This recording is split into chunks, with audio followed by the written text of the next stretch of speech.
Story 1. After 14 years of supporting my family, my parents texted, "We've carried you long enough. Lose our number." I texted back, "Okay, I'm canceling every payment tonight." When everything was cut, they started begging me to stop. Sup Reddit. So I've been my family's ATM for 14 years, until I found their group chat where they called me toxic and kicked me out, not knowing I could see every word they typed.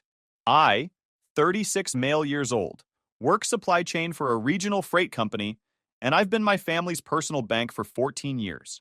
Nobody asked if I wanted the job. They just started treating me like I had it, and I was too stupid to say no. Saturday night at Romano's, my brother Dylan's engagement dinner. The whole family showed up to celebrate him finally locking down a woman willing to marry his unemployed behind. Maris was her name. Sweet girl. Way too good for him. Didn't know she was about to marry into a family of professional leeches. I got there at 6 because I'm punctual like an idiot. The table was already packed with aunts, uncles, cousins, and Maris's parents looking like they'd wandered into the wrong restaurant. Mom waved me over with that fake enthusiasm she reserved for when she needed something.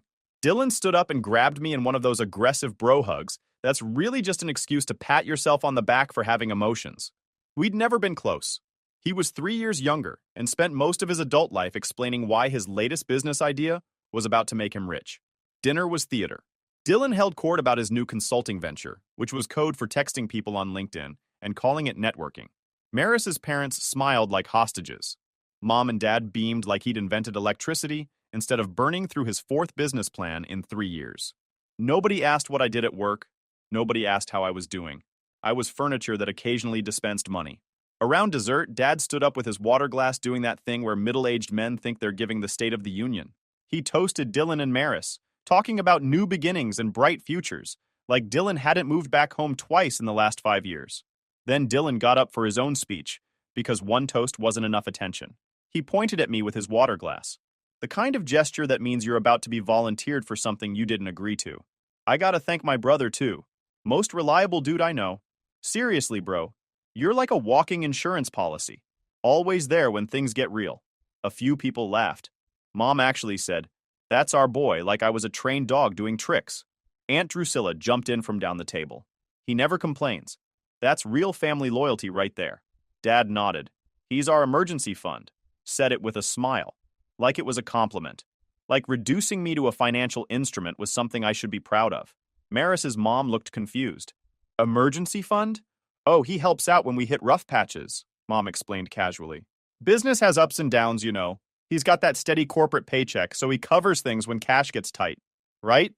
Every person at that table turned to look at me, waiting for confirmation that I was, in fact, their backup checking account. I smiled, nodded, said what I always said. "Happy to help." Dylan clapped me on the shoulder. "See? This is why he's the man. No drama, just handles business." The conversation moved on. Maris asked about honeymoon ideas. Mom suggested venues. Dad made a joke about venue packages. Everyone laughed. I sat there holding my water glass, wondering when I'd become the punchline to a joke I didn't know I was telling. The check came around 8:30. Waiter dropped it near Dad's elbow. Dad glanced at it like he'd seen a spider. Looked at Dylan. Dylan suddenly needed to check his phone. Mom became very interested in her napkin. The silence lasted maybe 10 seconds. Long enough for Maris's parents to shift uncomfortably. Long enough for Maris to clock Dylan staring at his phone like it was going to pay the bill. Dad cleared his throat. "You mind grabbing this one? We'll square up later." Square up later. The same lie I'd heard since 2011. The same promise that never materialized, because somehow later never arrived. I pulled out my card, handed it to the waiter. Nobody said thank you. The table just exhaled and went back to wedding talk, like I'd done them a small favor instead of dropping $380 on a celebration for someone else's relationship. Dylan didn't even acknowledge it, just kept talking about the venue they were touring next weekend. Mom asked Maris about bridesmaids. Dad ordered another Diet Coke. I got my card back, signed the receipt, put it in my wallet. Around 9, I made noise about early morning work stuff and headed out. Dylan gave me another aggressive hug. "Thanks for coming, man. And for dinner. You're a real one." Not thank you. Just acknowledgement that I'd performed my function correctly. I drove home in silence with that receipt in my center console like evidence of a crime I couldn't quite name yet. Back at my apartment, I made some eggs and sat down to do what I did every other Tuesday. Review my automated transfers. Make sure nothing bounced. Keep the family machine running smooth. That's when my phone lit up. Group chat notification. Aunt Drusilla added me to a conversation. I opened it expecting to see some family update. Standard procedure. Maybe someone needed help with something. Maybe Dad's business hit another cash flow issue. Maybe Dylan needed money for the wedding venue. The participant list. Mom, Dad, Dylan, Maris, Aunt Drusilla, and now me. Everyone who mattered, apparently. I stared at the screen.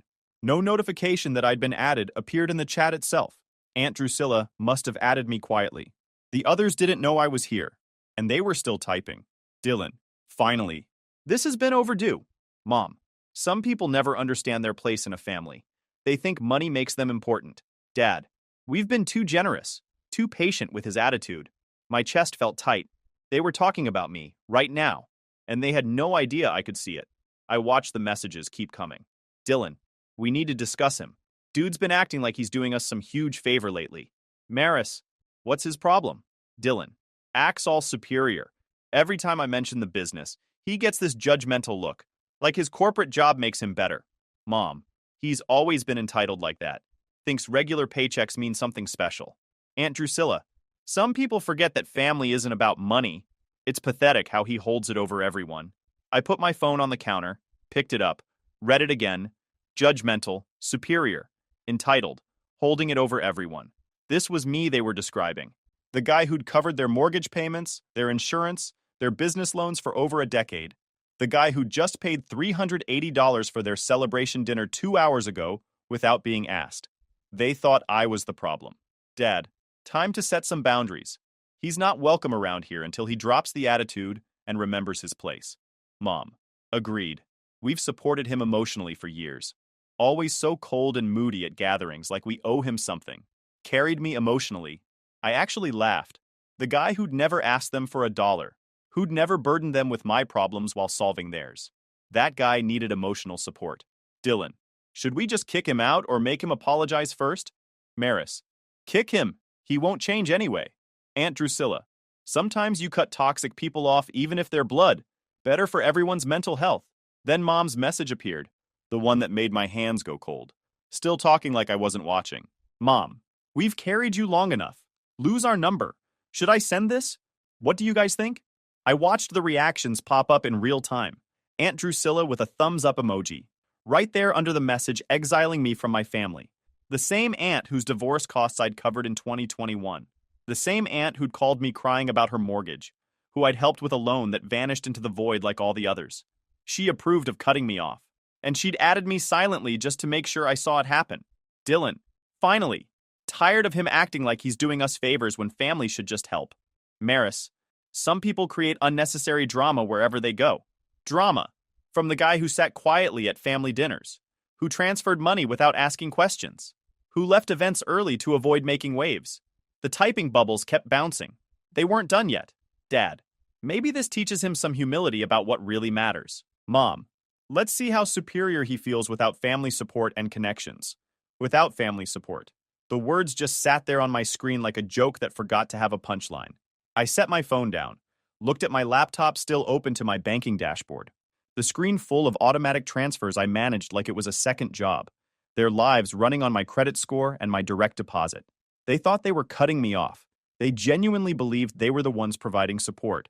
I could have explained, could have pulled up 14 years of bank statements, could have shown them exactly who was supporting who in this arrangement, could have written a long message defending myself, justifying my existence, proving my worth through spreadsheets and receipts. Instead, I typed 8 words. Sure, I'll cancel every payment tonight. The typing indicators stopped immediately. The chat went dead silent. I cracked my knuckles and opened my banking dashboard. Time to show them what an attitude problem actually costs. The silence after my message felt like those few seconds before a car crash. When you know impact is coming, but you're still gliding forward in slow motion. My laptop glowed in the dark kitchen. Same banking dashboard I'd been managing for 14 years. Same automated transfers running like clockwork.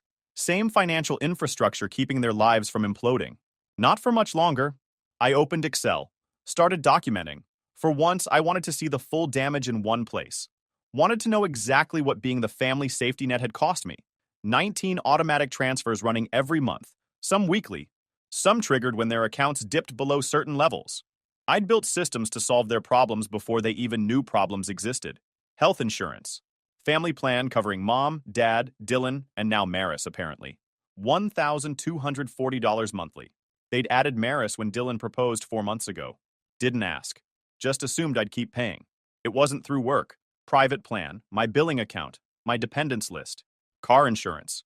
4 vehicles. $385 monthly. Dad's pickup, mom's SUV, Dylan's BMW he claimed he needed for client meetings, and now Maris's sedan. Never met a client. Never paid a premium. Business account backup. My checking linked as overdraft protection because I set it up years ago. Triggered 12 times this year. Average hit. $1,800.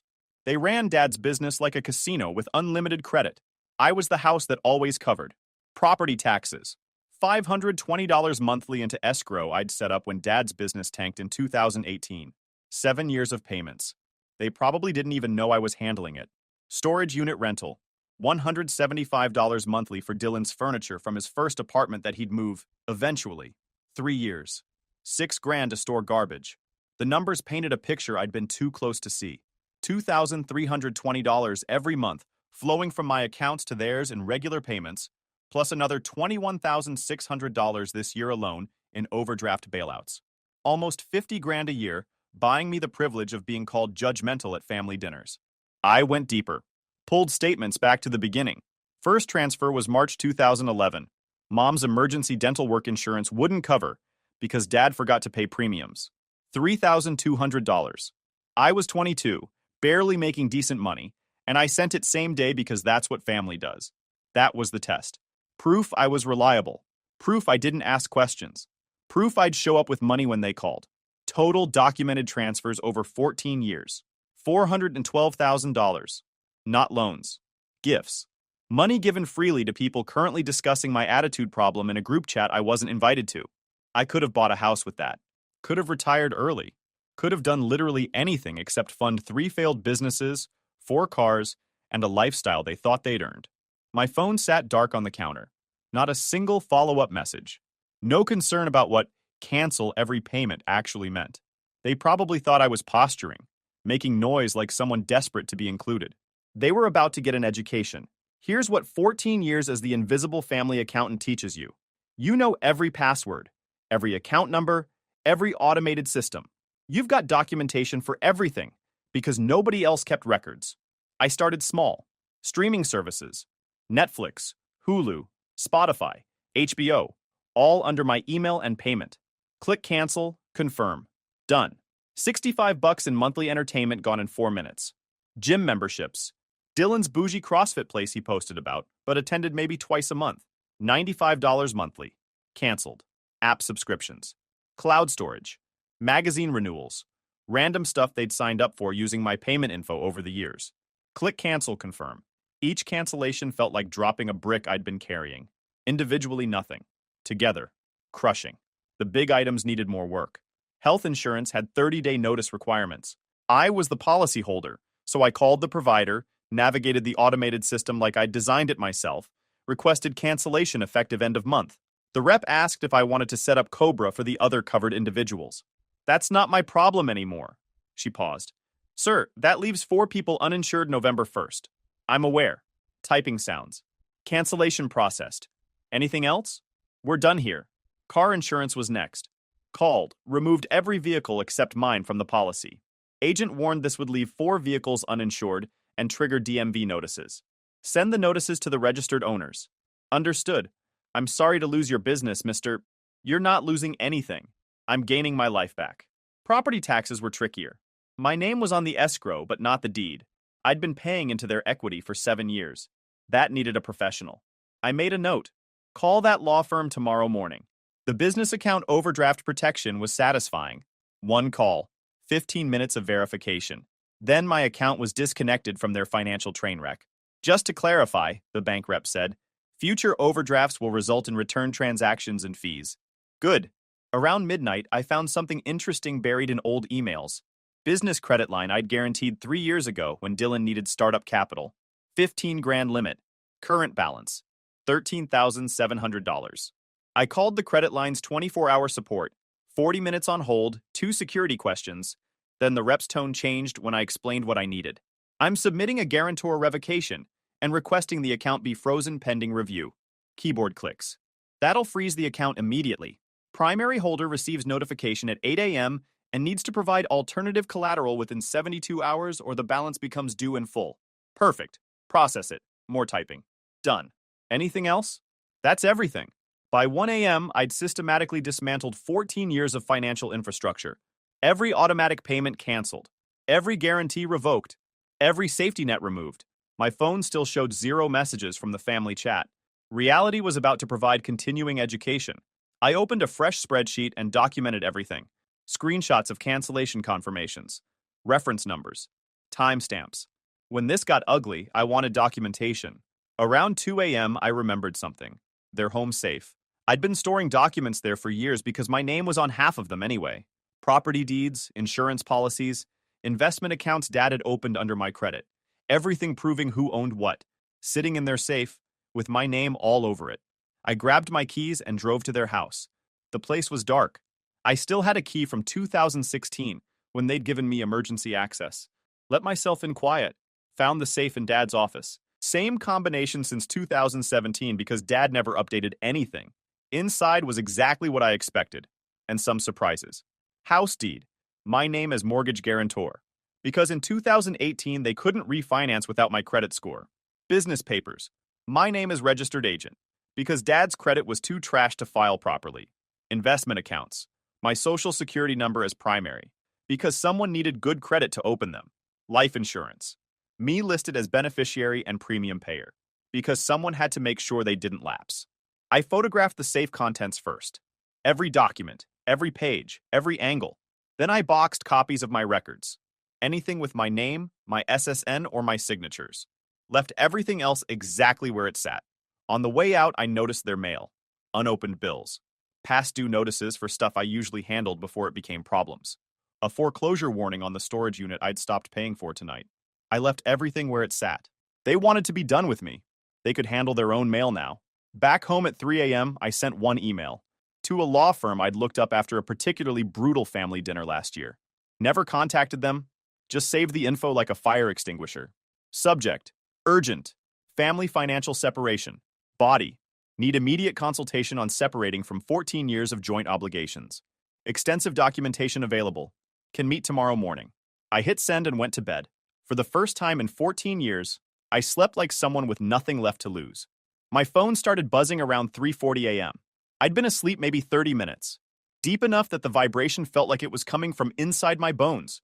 Grabbed it off the nightstand, squinting at the screen through one eye. Dylan. 23 missed calls in 6 minutes. I let it ring 4 more times before answering. What?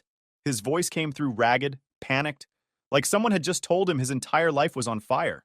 What the heck did you do? I sat up, turned on the lamp, checked the time. Exactly what I said I'd do. The business account is frozen. My credit line is suspended. Maris just got an email about her car insurance lapsing. What the heck? Sounds like your consulting venture is meeting consequences. You can't just what? Remove myself from financial obligations with people who are done with me? Pretty sure that's exactly what I can do. Silence. The kind where you can hear someone's brain trying to find an explanation that doesn't make them look like a jerk. That's not what we meant, he finally said. I laughed.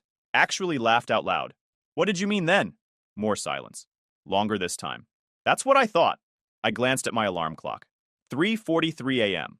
Why are you calling at 4 in the morning about this? Business problems usually wait until business hours. Because everything hit at once. The bank sent notices. Insurance sent notices. My landlord is losing his mind because the rent check bounced.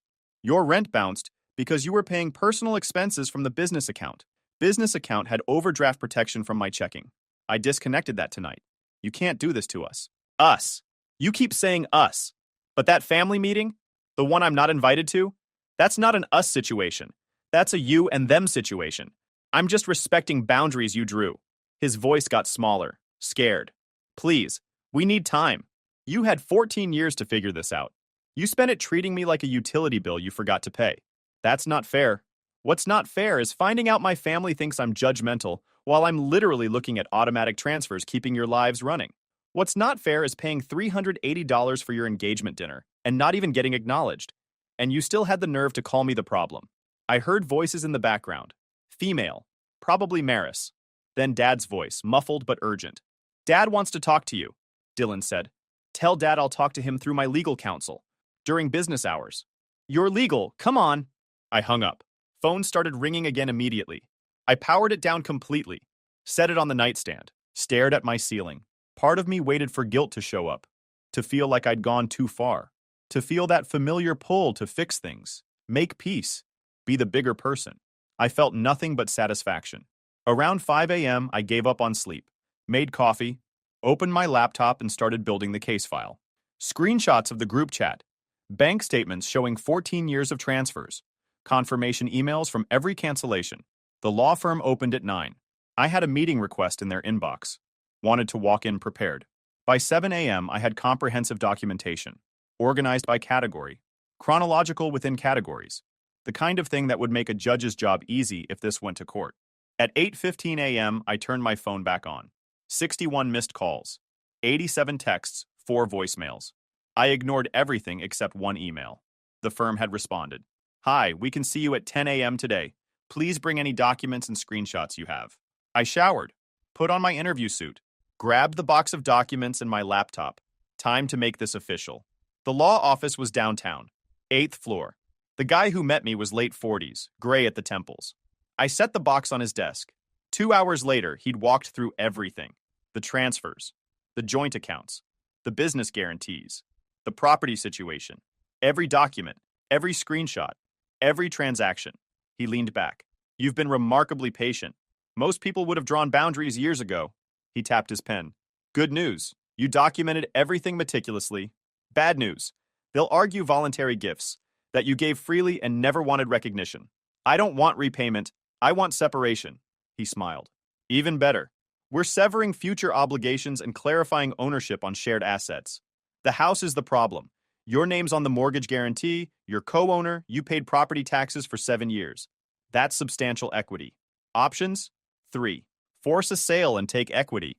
Negotiate buyout if they refinance. Or release claim for other considerations. He pulled the deed closer. Their credit's destroyed, so buyout's unlikely.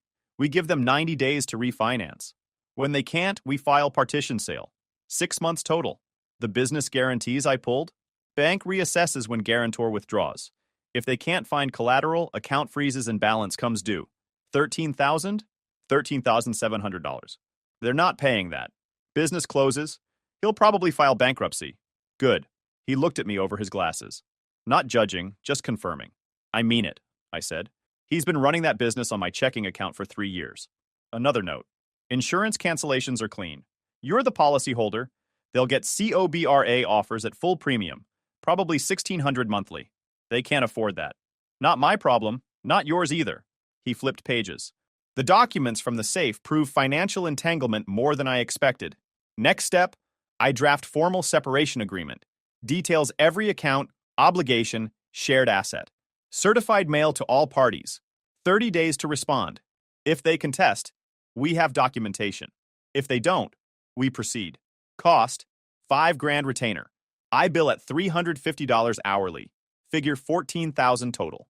I thought about the $412,000 I'd given them over 14 years. $14,000 to get clean was a bargain. Do it, I signed. Transferred the retainer from my phone. One more thing, he said. They'll try to negotiate.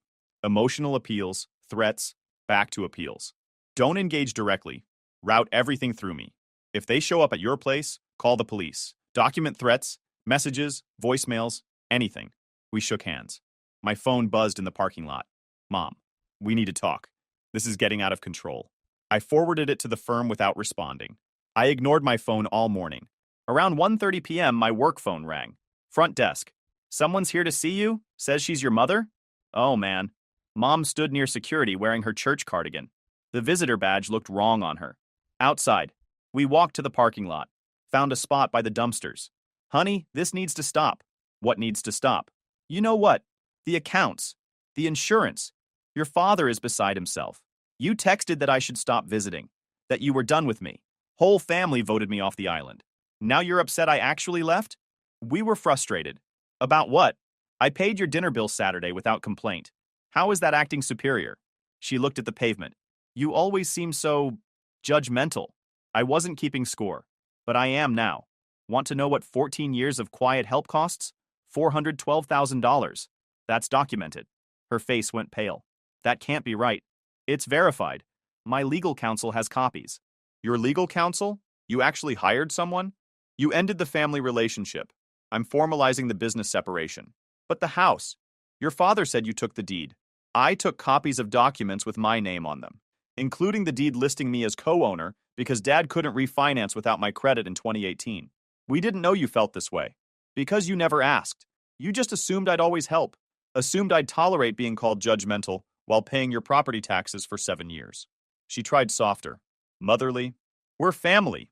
Family works through problems. Family doesn't mock each other to future in-laws. Family doesn't take help for granted then act shocked when it stops. What do you want? An apology? Money? I want nothing from you. That's the entire point. You can't just abandon family. I looked at her. This woman who'd given birth to me but never actually seen me. Watch me. I walked back inside. Front desk looked concerned. Everything okay? Everything's fine. If anyone else from my family shows up, I'm unavailable. Back at my desk, I emailed the firm. Mom showed up at workplace. No threats made. Conversation documented. Response came in 3 minutes. Noted. Workplace harassment strengthens our case. Around 6:30 p.m., my work phone rang again. Your father is here now. He seems upset. Tell him I left already. 15 minutes later. He's still here. Says he'll wait. Call security. Non-employee refusing to leave. 20 minutes after that. Security escorted him out. He left papers at the desk. Send them to my legal counsel tomorrow. I'll email you the address. I stayed until 8:30. Drove home a different route. Parked 3 blocks away. My phone had 41 new messages. Didn't read them. Around 10 p.m., the firm called. They're panicking. Health insurance cancellation notice arrived. Car insurance lapsed. Bank called about business credit line. It's all hitting simultaneously. Good. Your father tried arguing legal claim to the documents. I explained ownership. He hung up on me. Stay strong. This is the hard part. They'll try every manipulation tactic. Don't engage. After we hung up, I sat thinking about all the times I'd caved. Every guilt trip. Every emergency. Not anymore. I wasn't the villain for setting boundaries. I was just done being the safety net for people who'd never catch me if I fell. 3 weeks played out like dominoes. Dylan's business died first. Credit line freeze triggered a chain reaction. Biggest client demanded immediate payment for overdue invoices floating on credit that no longer existed. When Dylan couldn't pay, they canceled. 2 other clients bailed. The whole thing folded in 8 days. Insurance lapse hit Mom and Dad next. Doctor's appointment rejected. Insurance terminated. Dad's blood pressure meds cost $380 out of pocket. He called screaming. I hung up, blocked his number. Car insurance lapse triggered DMV notices. Dylan got pulled over day 14. Uninsured vehicle. $850 fine plus impound. Had to leave his BMW because he couldn't afford release. Storage unit went to auction day 17. Everything Dylan stored for 3 years sold for $280 total. $6,000 in my payments, gone. Without my property tax payments, county sent delinquency notice. 30 days or face lien. They couldn't refinance. Credit scores in the low 500s. No bank would touch them. The firm called. They're asking for more time. Tell them 90 days to refinance or the house goes to sale. Maris broke off the engagement day 18. She'd finally seen Dylan's bank statements. Realized his entire lifestyle had been subsidized by his brother. She moved out the same day. Dylan's texts got increasingly desperate. I blocked his number on day 20. Aunt Drusilla tried calling my work. You're taking this too far. Your parents are losing their house. Their house, not mine. If they want to keep it, they can refinance independently. You know they can't. Then they can't afford it. Problem solved. Hung up. Blocked her number. Weirdest development came day 23. Message from Maris using someone else's phone. Hey, I know this is random, but I wanted to apologize. Dylan told me a lot of things about you that were lies. I didn't realize how much he was hiding, or how much you'd helped him. Not asking for anything. Just wanted you to know not everyone thinks you're the bad guy. Maris, I typed back. Thanks for reaching out. Appreciate the honesty. No hard feelings. By week 4, the pattern was clear. Anger, guilt, promises, threats, apologies, back to anger. I stayed quiet. Let the firm handle communication. Documented everything. I took that trip to Norway I'd been postponing for 4 years. 10 days of hiking, fjords, absolute silence. No emergency calls. No guilt trips. Last night in Bergen, sitting in a harborside cafe watching the sunset, I got a text from Dad. We need to talk, really talk, about how we got here and how we fix it. I deleted the message without responding.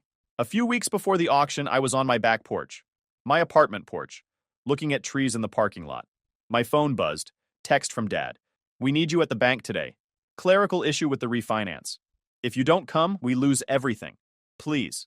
I showed up, walked into the conference room and saw Dylan, Dad, Mom, and a loan officer with papers spread out. They needed me to re-sign as guarantor. Co-sign the refinance. Dad stood up. Thank you for coming. We just need your signature on a few... I laughed. Actually laughed. Turned around and walked out. Got to my car and drove home. Made dinner. Went to bed at a reasonable hour.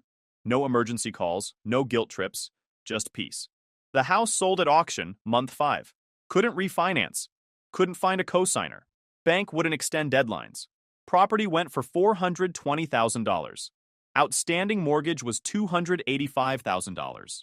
After fees and the second mortgage they'd taken out without telling me, about $52,000 remained. My documented contributions entitled me to roughly $34,000. The check arrived on a Thursday. I donated half to a charity helping families with medical debt. The other half went toward down payment on a small house across town. 2 bedrooms, garage, mine, my name on the deed, nobody else's. Dylan got a warehouse job eventually. Night shifts, entry level. Heard through a mutual friend he was taking the bus. Renting a room from a coworker. Mom and Dad downsized to an apartment, smaller than mine.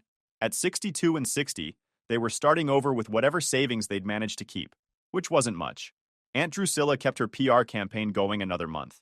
Told everyone I was cruel, unstable, vindictive, that I'd destroyed my family over hurt feelings. I didn't correct her. People who wanted to believe I was the villain would believe it regardless of evidence. Eventually, most extended family stopped talking to me. I didn't care.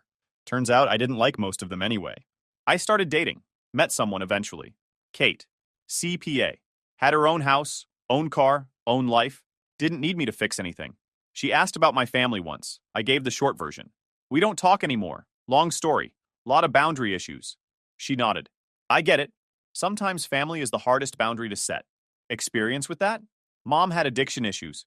Spent my 20s trying to save her. Finally realized I couldn't. Cut contact 6 years ago.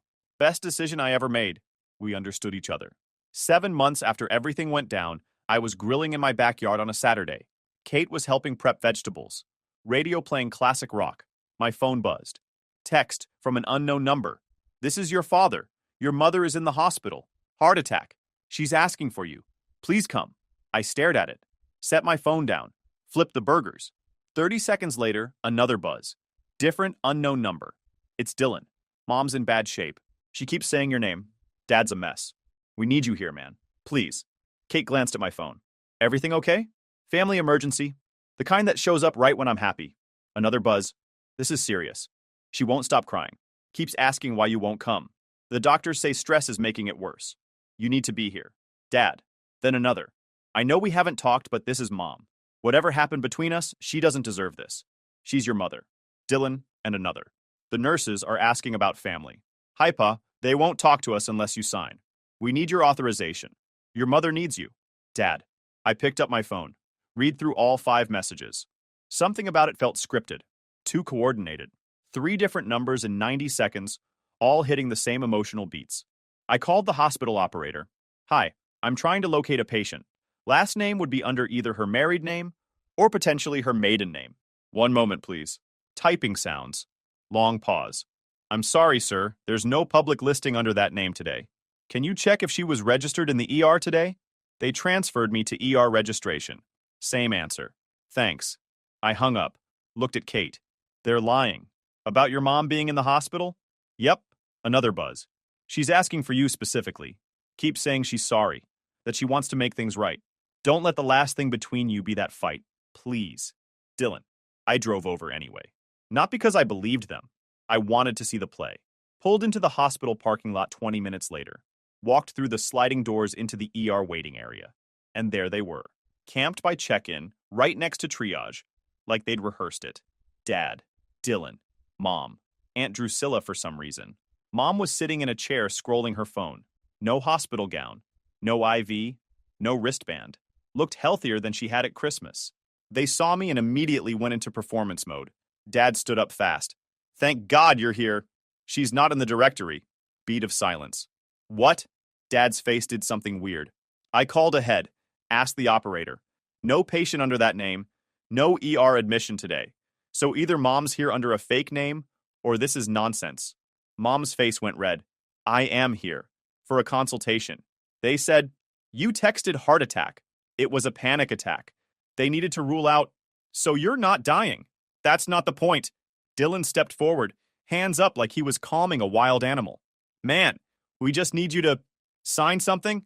I looked past him at the check-in desk, saw the clipboard sitting there, walked over and picked it up before anyone could stop me. Header at the top, responsible party, guarantor authorization. I read the first 3 lines. Medical billing, financial responsibility, co-signer for outstanding charges. I looked at Dad. You didn't have a heart attack. You had a script. His mouth opened. Nothing came out. Mom stood up. We just need a fall guy. That's not... You needed someone to stick with her medical bills because you can't afford them. So you crafted a little family emergency, got Dylan to text from a burner, coordinated the timing, even brought Aunt Drusilla as backup guilt. Drusilla's face went tight. This is about your mother's health. Her health is fine. This is about her copay. Dad's voice cracked. Please, we're drowning here.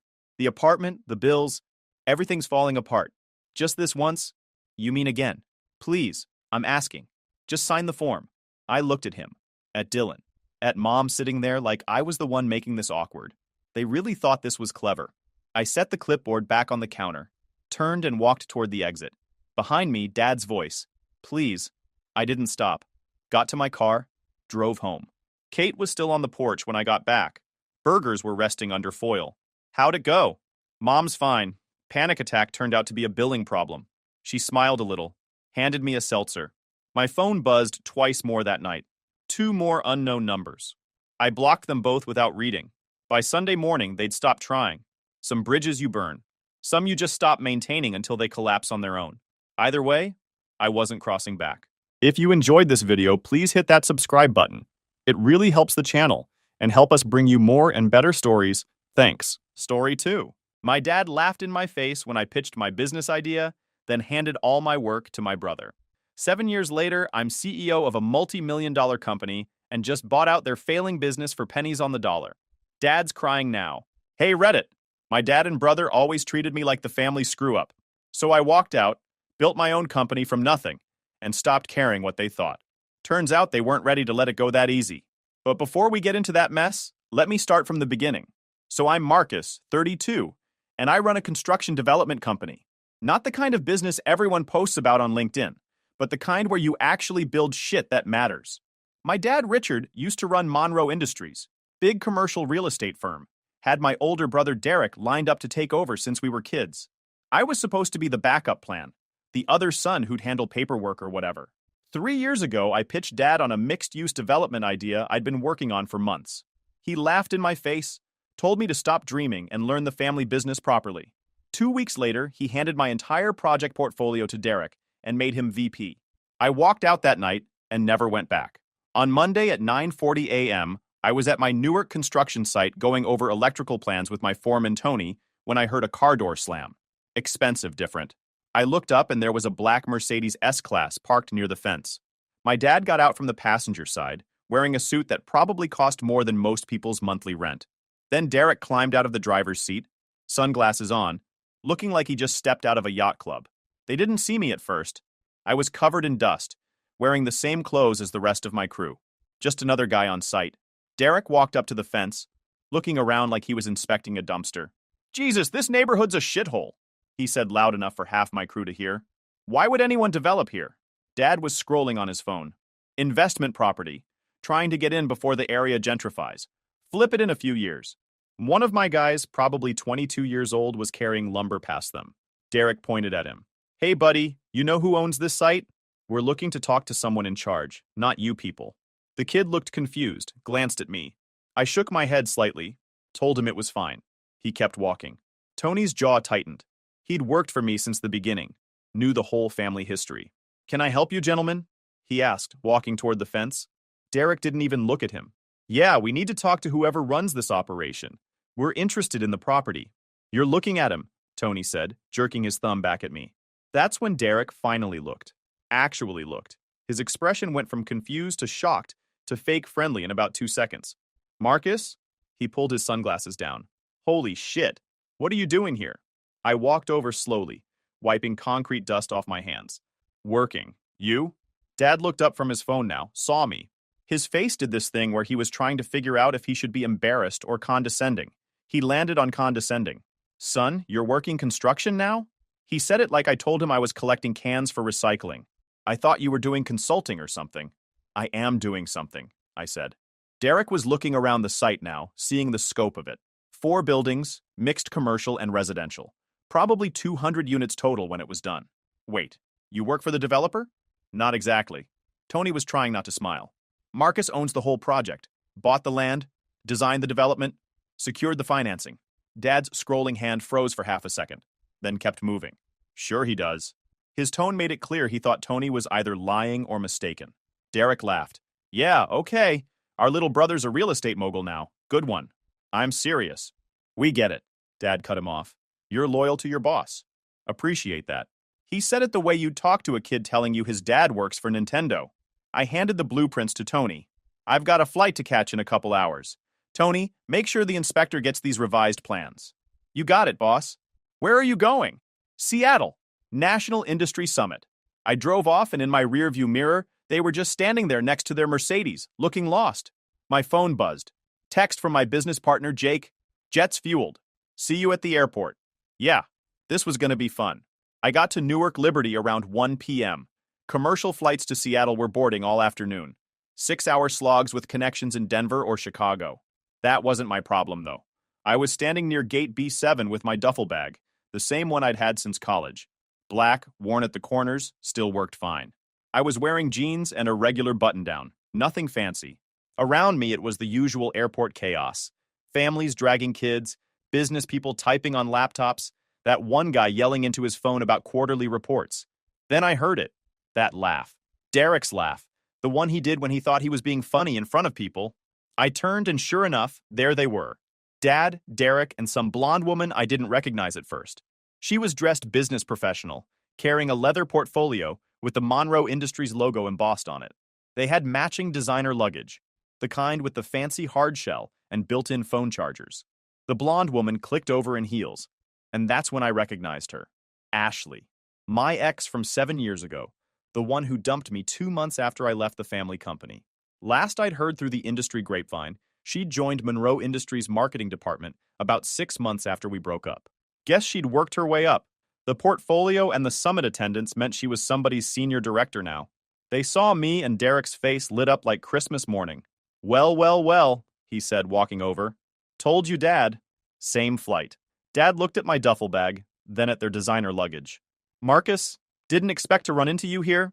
Said I had a flight to catch. Ashley was standing there awkward, trying to figure out if she should acknowledge that we used to date or pretend we were strangers. She went with a weak smile and a small wave. So, you're really going to the summit? Derek asked. What airline you on? We're on United, first class. Private charter.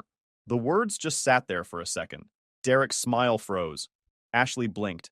Dad's expression didn't change, but his eyes narrowed like he was trying to figure out if I was joking. Private charter, Derek repeated slowly. Like, you booked a seat on one of those shared jet things? Those net jets or whatever? No. Then what do you mean private charter? The loudspeaker announced boarding for first-class passengers on their flight. Dad picked up his bag. That's us. Marcus, I don't know what game you're playing, but lying about... I'm not lying. Private charters cost 20 grand minimum, Dad said. You expect me to believe? My phone buzzed. Text from Jake. Where you at? Captain's asking. I texted back. 2 minutes. Derek was watching me. Who's that? Your Uber driver? Another buzz. Different number. Mr. Hayes, we're ready when you are. Car's out front. About 30 seconds later, a guy in a proper pilot's uniform walked up. Not airport staff. Actual flight crew. He had captain's bars on his shoulders, and he was carrying a tablet. Mr. Hayes? Yeah. Captain Stevens. We've completed pre-flight. Weather's perfect. Flight plans filed. Whenever you're ready, we can head out. The area around us went quiet. A businessman with a coffee cup stopped mid-sip. The woman at the gate counter looked over. Dad was staring. Derek's mouth was slightly open. Ashley had her phone out like she was about to record something, but she was just frozen. I picked up my duffel. Let's go. Perfect. The car's right outside. We'll have you wheels up in 15 minutes. Your business partner's already aboard.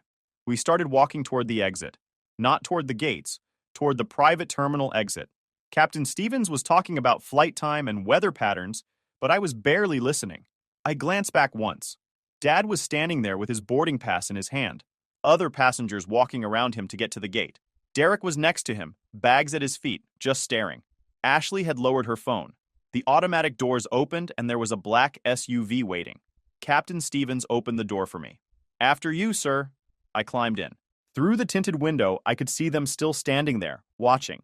Then the door closed and we pulled away toward the private terminal on the other side of the airport. My phone started buzzing. Text from Derek. What the hell was that? Another one. You actually own a plane? I put the phone face down and looked out at the runway. Jake was already on the jet when I boarded. They were at the airport, I said. He grinned. Please tell me they saw the captain. Front row seats to the whole thing. The engine started up. Jake pulled up his tablet as we taxied. So the Dubai contract officially cleared this morning. 200 million 3-year build timeline. They wired the first deposit. Hit our account around 9 a.m. Robert confirmed the inspection schedules? Yeah, he sent the revised timeline. We're good on all 4 sites. Newark's ahead of schedule, actually. Should be done by March instead of May. Robert Ross. That's the guy Dad fired 7 years ago, the one who gave me my first real contract. Now he's my VP of operations, and probably the main reason this company actually works. Jake's scrolling through more emails. Your dad's company made the news again. They went public 18 months ago to raise capital. Stocks down 28% from the IPO price. Dropped another 6% yesterday. What happened? That casino project in Atlantic City. Apparently Derek's team screwed up the permitting and now the whole thing's delayed by 8 months. Investors are pissed. I remember that project. I designed the initial proposal 2 months before Dad pushed me out. Had all the permitting research done. Environmental impact studies. Everything lined up. Then they handed it to Derek and he just ignored half of it. Thought he could skip steps because of the family name. How bad is it? Jake pulled up a financial report. They're bleeding money. Monroe Industries used to employ over 400 people. They're down to about 120 now. That Atlantic City thing was supposed to bring in 40 million. Now it's just a sinkhole eating their reserves. They gonna fold? They're already technically insolvent. Debt load of 87 million against book value of maybe 60 million. Banks won't touch them. I give them 12 months before forced bankruptcy. The plane lifts off. That feeling in your stomach as the ground drops away. Through the window, I can see Newark getting smaller, the highways turning into little gray lines. We talked business for the rest of the flight. Dubai timelines, Newark inspections, the usual logistics. Jake pulled up my keynote speech, and we went over the main points. Jake opens his laptop again. Speaking of, we should go over your speech for tonight. Your opening keynote. The whole industry's going to be watching. What time do we land? 3:15. Event starts at 6, but the VIP reception's at 5. We're the platinum sponsor, so you'll need to do the press thing first. I look out the window. Just clouds now. Solid white below us. Dad and Derek are going to be there, I say. I know. They don't know Hayes Industrial is the sponsor. Jake grins. Yeah, that's going to be fun to watch. My phone buzzes again. Another text from Derek. Seriously, dude, call me. I turn the phone off and put it in my bag. We landed at 3:18. By 3:30, we were in Manhattan. Jake checked us into the hotel while I headed straight for the venue 4 blocks away. The venue was 4 blocks away, connected to a convention center. I walked over in my jeans and button-down, still carrying my duffel. Security at the entrance checked my ID against a list, saw my name, and suddenly their whole attitude changed. Mr. Hayes, welcome. You need anything at all, just let us know. Inside it was organized chaos. Staff setting up chairs, testing microphones, rolling out carpets with sponsor logos. And there it was, 20 feet tall on the main stage backdrop, Hayes Industrial Solutions, in clean white letters against navy blue. A woman in a headset spotted me. Mr. Hayes? I'm Jennifer, event coordinator. We've been expecting you. Everything on schedule? Yes, sir. And thank you again for stepping in last minute when Baxter Development pulled their sponsorship. 3 weeks doesn't give us much time normally, but your team made it seamless. I nodded. When exactly did Baxter pull out? Late September. We kept it quiet. Just swapped the branding and updated the website. Most attendees who registered back in July or August have no idea there was a sponsor change. That explained it. Dad would have registered months ago when Baxter was still listed as the platinum sponsor. Your keynote's at 6:45, right after the opening remarks. We've got your mic check scheduled for 5:30, and the VIP reception starts at 5 in the North Hall. The morning panel, she checked her tablet. Panel 3, 10 a.m. tomorrow. Ethics in Modern Development. Your VP, Robert Ross, is confirmed as a panelist. Good. Can I see the stage? She walked me through the main hall. Probably seats for 800 people, all facing a raised platform with podiums and screens. My company logo was everywhere. On the programs, the lanyards, the banners hanging from the ceiling. We've also got your press availability at 4:45, Jennifer said. Just a quick 5-minute thing. Couple of industry publications want quotes for their coverage. I checked my watch. 4:10. I'll be back at 4:30. Need to change first. I texted Robert on my way back to the hotel. Panel tomorrow. Tell the story if it comes up. His reply came back instantly. Your dad's gonna be there. I know. 3 dots then. All right. I'm in. I changed into my suit. Charcoal gray, simple. 7 years ago, I was sleeping in a truck. My phone had 12 texts from Derek, 6 from Dad. Ignored them all. Press interview at 4:40. Standard questions until one reporter asked, "Did your father inspire your approach to business?" He taught me what kind of leader I didn't want to be. Her eyebrows went up, but she didn't push it. By 5:15, I was in the VIP reception area. It was a smaller hall connected to the main venue, maybe 100 people networking over appetizers and drinks. Industry veterans, CEOs, investors, the kind of people who made decisions that moved millions of dollars. Jake found me near the entrance. You see them yet? Who? Your family. They checked in 20 minutes ago. Dad's over by the bar talking to someone from Baxter Development. I scanned the room and spotted him, still in his suit from the airport, looking polished and professional like always. Derek was next to him, laughing at something, Ashley on his arm in a cocktail dress. They hadn't seen me yet. Too busy working the room, handing out business cards, doing the networking dance. Let them have their moment, I said. They'll figure it out soon enough. I woke up at 6:30 a.m. to text from Jake. Panel starts at 10. Robert's nervous. Also, your dad tried to corner me at breakfast. I got dressed and headed downstairs. The hotel restaurant was packed with summit attendees, everyone in business casual eating overpriced eggs. I grabbed coffee and a bagel, found a table in the corner. Jake showed up 5 minutes later. What did Dad want? I asked. Kept asking questions about Hayes Industrial, who we work with, what our revenue is, if we're hiring. I played dumb, said I just handle paperwork. He knows you're my partner.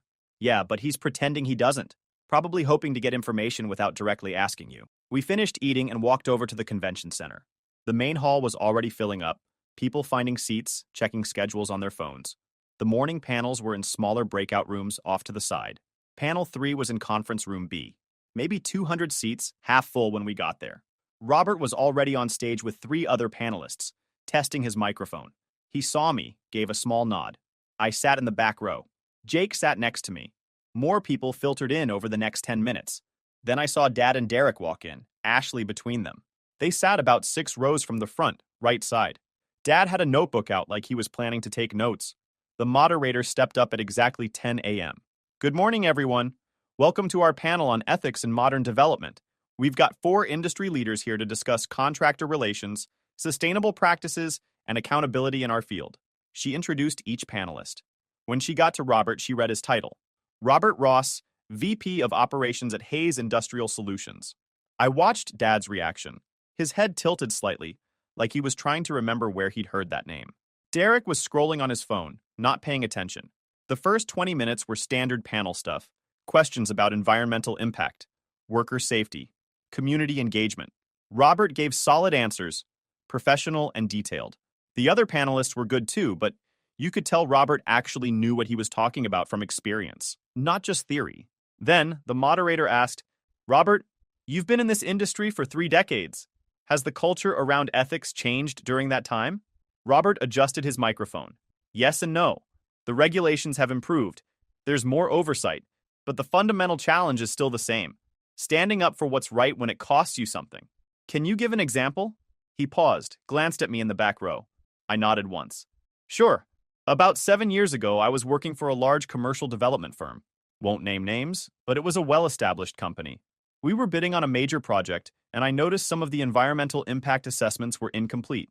Not wrong exactly, just missing key data that would have slowed us down. The room went quiet. People were actually listening. I brought it up to leadership, said we needed to redo the assessments properly before submitting the bid. I was told to mind my own business and focus on my job. So I went over their heads, contacted the regulatory board directly. Figured someone had to. What happened? The moderator asked. I was fired the next day, escorted out by security, blacklisted in the industry. Couldn't get hired anywhere for 6 months. Most people assumed I'd done something wrong, because why else would a reputable company let me go, right? Dad was sitting perfectly still now. Derek had put his phone down. Then I got a call from an old colleague, Linda Miller. She'd left Monroe to teach. Said one of her former students had just started a development company and was looking for experienced people. 29 years old, working out of his truck basically. Didn't care about my reputation, just wanted to know if I could do the work.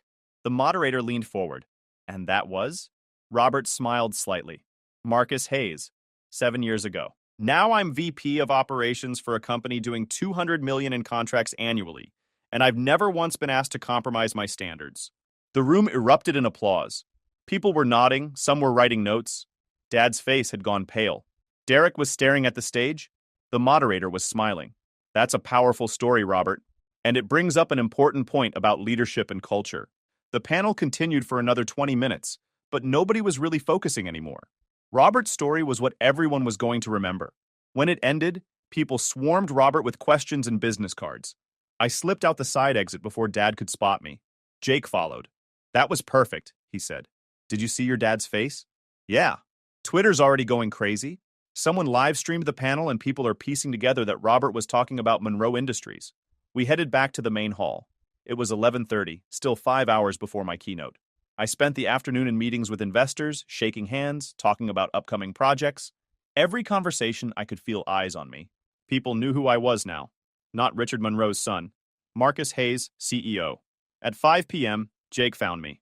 You ready? As I'll ever be. They're calling your name at 6:45. Full house, standing room only apparently. We walked backstage. I could hear the crowd through the curtains, that low rumble of 800 people talking. Jennifer came over with a microphone pack. Mr. Hayes, you're on right after the opening remarks. 5 minutes.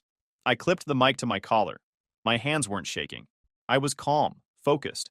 This was what I'd been building toward for 3 years. The announcer walked on stage. Ladies and gentlemen, please welcome our platinum sponsor and keynote speaker, Marcus Hayes, CEO of Hayes Industrial Solutions. The curtain opened. Stage lights hit my face. I walked out and the applause was deafening.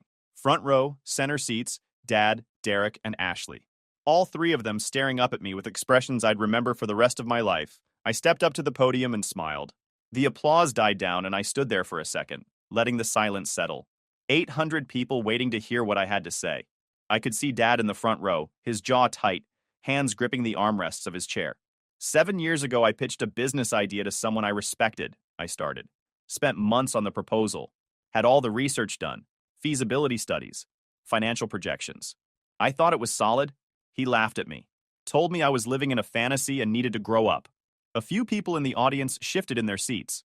2 weeks later, that same person handed my entire portfolio to someone else and took credit for my work.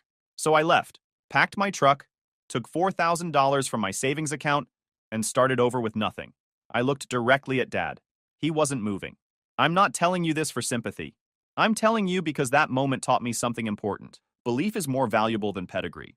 The people who bet on you when you have nothing are worth more than the ones who only show up when you're successful. More applause. Scattered but genuine. Hayes Industrial started with one contract, $38,000. A man gave me that opportunity, not because of my resume or my connections, but because he trusted my work ethic. That man is Robert Ross, my VP of Operations, and he's the reason this company exists. I spent the next 15 minutes talking about sustainable development practices, ethical contractor relationships, and how to build a company culture that actually values integrity over profit margins. When I finished, the crowd stood up. Not everyone, but enough that it felt real. I walked off stage and Jennifer met me backstage. That was incredible, Mr. Hayes. Press wants a follow-up interview if you have time. Maybe later. I need some air first. The VIP networking area was packed when I got there. People congratulating me, asking for business cards, trying to set up meetings. I nodded and smiled, but I was scanning the room for Dad. He found me first. Marcus. His voice came from behind me. We need to talk. I turned. He looked older than he did this morning, tired around the eyes. Derek was next to him, trying to look casual but failing. Impressive speech, Dad said. I had no idea you'd grown the business this much. You never asked. Fair enough. He glanced around at the crowd, lowered his voice. Look, I know things ended badly between us, but maybe it's time we put that behind us. There could be opportunities for us to work together. Monroe Industries has connections you could use, and your company has the kind of momentum we need right now. I almost laughed. Work together? Dad, you can't afford my consulting rates. His expression hardened. I'm still your father, Marcus. Yeah, and I'm still the son you bet against. I kept my voice level, calm. The one you told wasn't cut out for the real world. Derek stepped forward, trying to play peacemaker. Come on, man. That's ancient history. We're family. We should be celebrating this together, building something bigger than both our companies. Family, I repeated. You mean the brother who's been running the company Dad handed you into the ground? How's that Atlantic City project going, by the way? Derek's face flushed. That's not... We had permitting issues that were outside our control. I did the initial permit research for that project, had everything lined up. Then you took it over and skipped half the regulatory steps because you thought the Monroe name would get you through. Now you're 8 months behind and bleeding investor money. You don't know what you're talking about. I know exactly what I'm talking about. I designed that proposal. Someone tapped my shoulder. I turned and Ashley was standing there, that same uncomfortable smile from the airport. Hey, Marcus, she said quietly. Can we talk for a second? Privately? Derek's eyes went wide. Babe, what are you doing? I just want to talk to him. Is that okay? I looked at her, then at Derek. We don't have anything to talk about, Ashley. Please, just 2 minutes. We stepped away from Dad and Derek, over to a quieter corner near the windows. She was nervous, playing with her engagement ring. I made a mistake, she said quietly. When we broke up, I should have believed in you. You're engaged to my brother Ashley. Little late for regrets. I know, We're done here.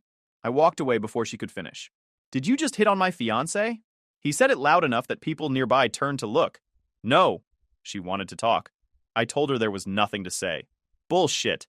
You've been rubbing this whole success thing in our faces all day, and now you're trying to take my girl too? Derek, you're drunk. I'm not drunk, I'm pissed off. You think you're better than us now? You got lucky with some investors, and now you act like you built an empire. Ashley grabbed his arm. Derek, stop. Let's just go. He shook her off. No, I'm tired of this. He walks away from the family, refuses Dad's help, and then shows up here acting like some self-made hero. It's bullshit. Dad tried to intervene. Derek, not here. Why not here? Everyone already knows. Robert told the whole story this morning.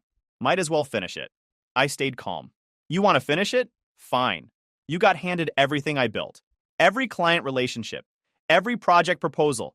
Every system I created. And you ran it into the ground because you thought the work didn't matter. Just the name on the door. That's not true. Your stock's down 18% in 6 months. You've lost 3 major contracts. Investors are pulling out. But sure, keep telling yourself you're doing great. Derek's face went red. You're such a smug asshole. Smug. And you're a trust fund kid who never had to earn anything. I looked at Dad. Both of you are. Dad's voice was quiet. Marcus, please, let's not do this here. Do what? Tell the truth? You wanted me to learn the family business, Dad. Well, I did. I learned that people like you only value results when they come from people you've already decided matter. Everyone else is invisible. I started to walk away. Dad called after me, but I didn't turn around. Derek said something else, but I was already pushing through the crowd toward the exit. Jake caught up with me in the hallway. That looked intense. They tried to pitch working together. Like nothing happened. What did you say? That they can't afford me. He grinned. Cold. It's true. I checked my watch. 7:45. I need to get out of here. Too many people. Outside the air was cold. Traffic noise everywhere. I just stood there for a second. You all right? Jake asked. Yeah, just thought it'd feel different. Winning? I nodded. I don't feel anything. They're just strangers now. Jake grinned. That's the real win, man.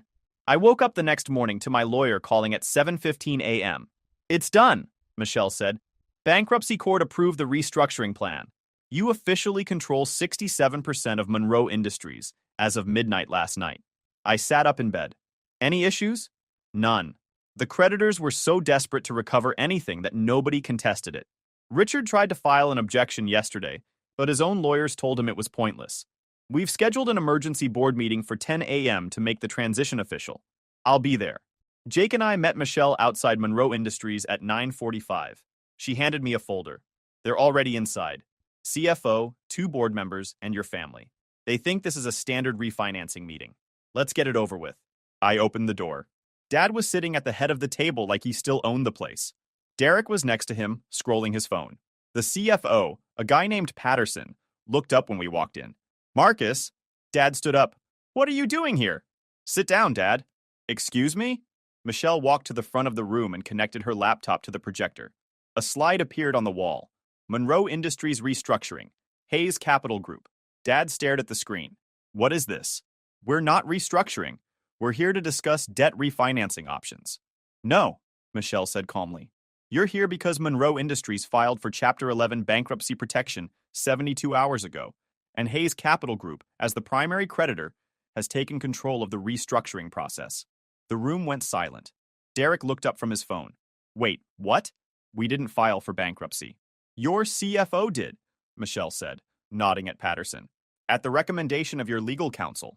You were 3 days from default on your credit facilities. It was either controlled bankruptcy or complete liquidation. Patterson looked miserable. Richard, I tried to tell you last week. We were out of options. Michelle clicked to the next slide, showing the breakdown of debt acquisitions. For the past 18 months, Hayes Capital Group has been systematically purchasing Monroe Industries debt from various creditors at significant discounts. We bought your commercial real estate loans in March of last year, your vendor payment notes in July, your remaining credit facilities in November. 18 months? Dad's voice was barely a whisper. Yes. Every time you tried to refinance, Hayes Capital was there, buying the old debt and refusing to renegotiate terms. We forced you into increasingly unfavorable positions until your debt load became unsustainable. She clicked again. Total investment, $14 million for debt instruments with a face value of $87 million. The creditors were happy to get 20 cents on the dollar. Derek was standing now. You can't do that. That's predatory. It's completely legal, Michelle said. Distressed debt acquisition is a standard investment strategy. Hayes Capital is registered in Delaware, operated through a New York office, with no public connection to Hayes Industrial Solutions or Marcus Hayes personally until now.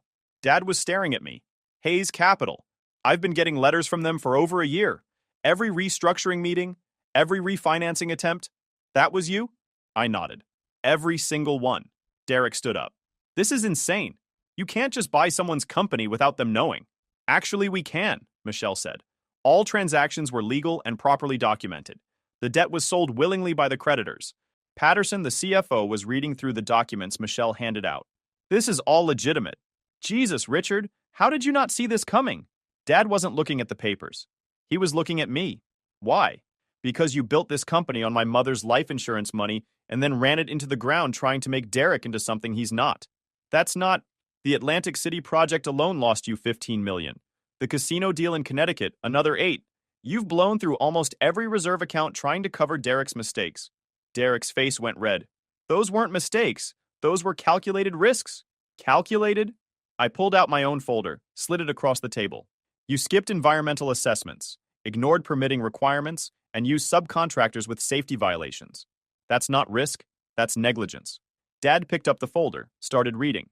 His hands were shaking slightly. Here's what's going to happen, I said. You've got 60 days to transition out. There's a severance package on the table, pretty generous considering the circumstances. I'm keeping Patterson and most of the operations team. Derek, you're terminated effective immediately. Derek jumped up. You can't fire me. I control 67% of the restructured company through the debt conversion. I can do whatever I want. Dad, say something. But Dad was just sitting there, staring at the numbers in the folder. All the failed projects, all the money lost, all the employees who'd left because of mismanagement. What about the Monroe name? He finally asked. I'm keeping it temporarily for client continuity. Rebrand happens in 6 months. The name Monroe doesn't mean what it used to. So that's it? You're just taking everything? I stood up. No, I'm taking what you destroyed. Monroe Industries had 400 employees 7 years ago. You bled it down to 120 through incompetence and nepotism. The ones who are left deserve leadership that won't drive them into the ground? Dad's voice cracked. This company is my legacy. Your legacy walked out 7 years ago when you chose Derek over doing the right thing. What's left is just a name on a building. Michelle started passing out more documents. Everyone here will receive detailed transition plans. Employees will be notified this afternoon. Mr. Monroe, your office needs to be cleared by November 1st. I headed for the door. Jake followed. Behind us, I could hear Derek starting to argue with Michelle, demanding lawyers, threatening lawsuits that would go nowhere. We took the elevator down to the lobby. My phone was already blowing up with texts. Robert had heard somehow, sent a message. Did you actually buy Monroe? I texted back. Yeah. Tell the team we're expanding operations. Lot of new employees coming on board. Outside it was raining. That cold October rain that makes everything look gray. Jake and I stood under the building awning watching taxis go by. How do you feel? He asked. Tired. That's it? I thought about Dad sitting in that conference room, reading through the evidence of his own failure. Thought about Derek realizing everything he'd been handed was gone. Thought about walking out of that building 3 years ago with nothing. Yeah, I said. That's it. My phone rang. Dad calling. I let it go to voicemail.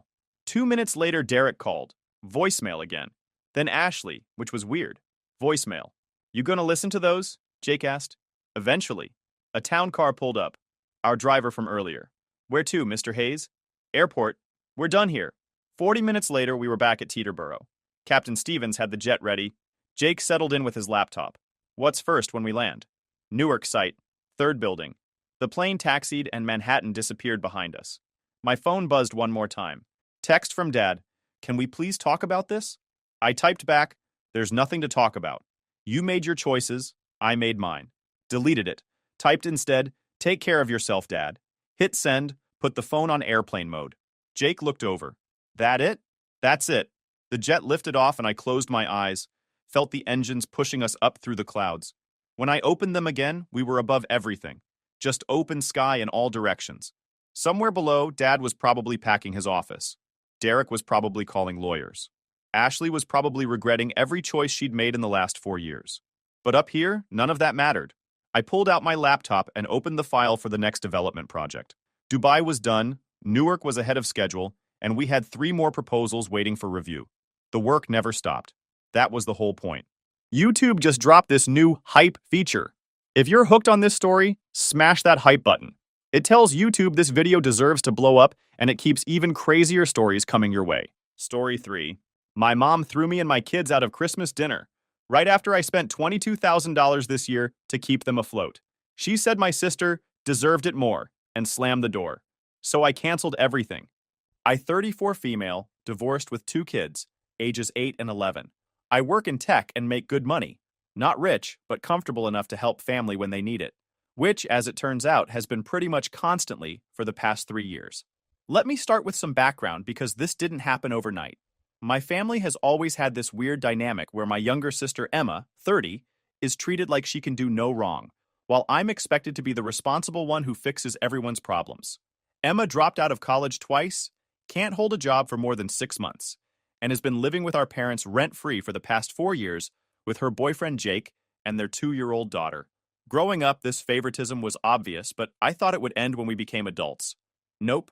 Emma got the bigger bedroom, the newer clothes, the car when she turned 16 while I had to work at McDonald's to save up for mine. When she got pregnant at 27 without being married, my parents threw her a baby shower that cost more than my wedding.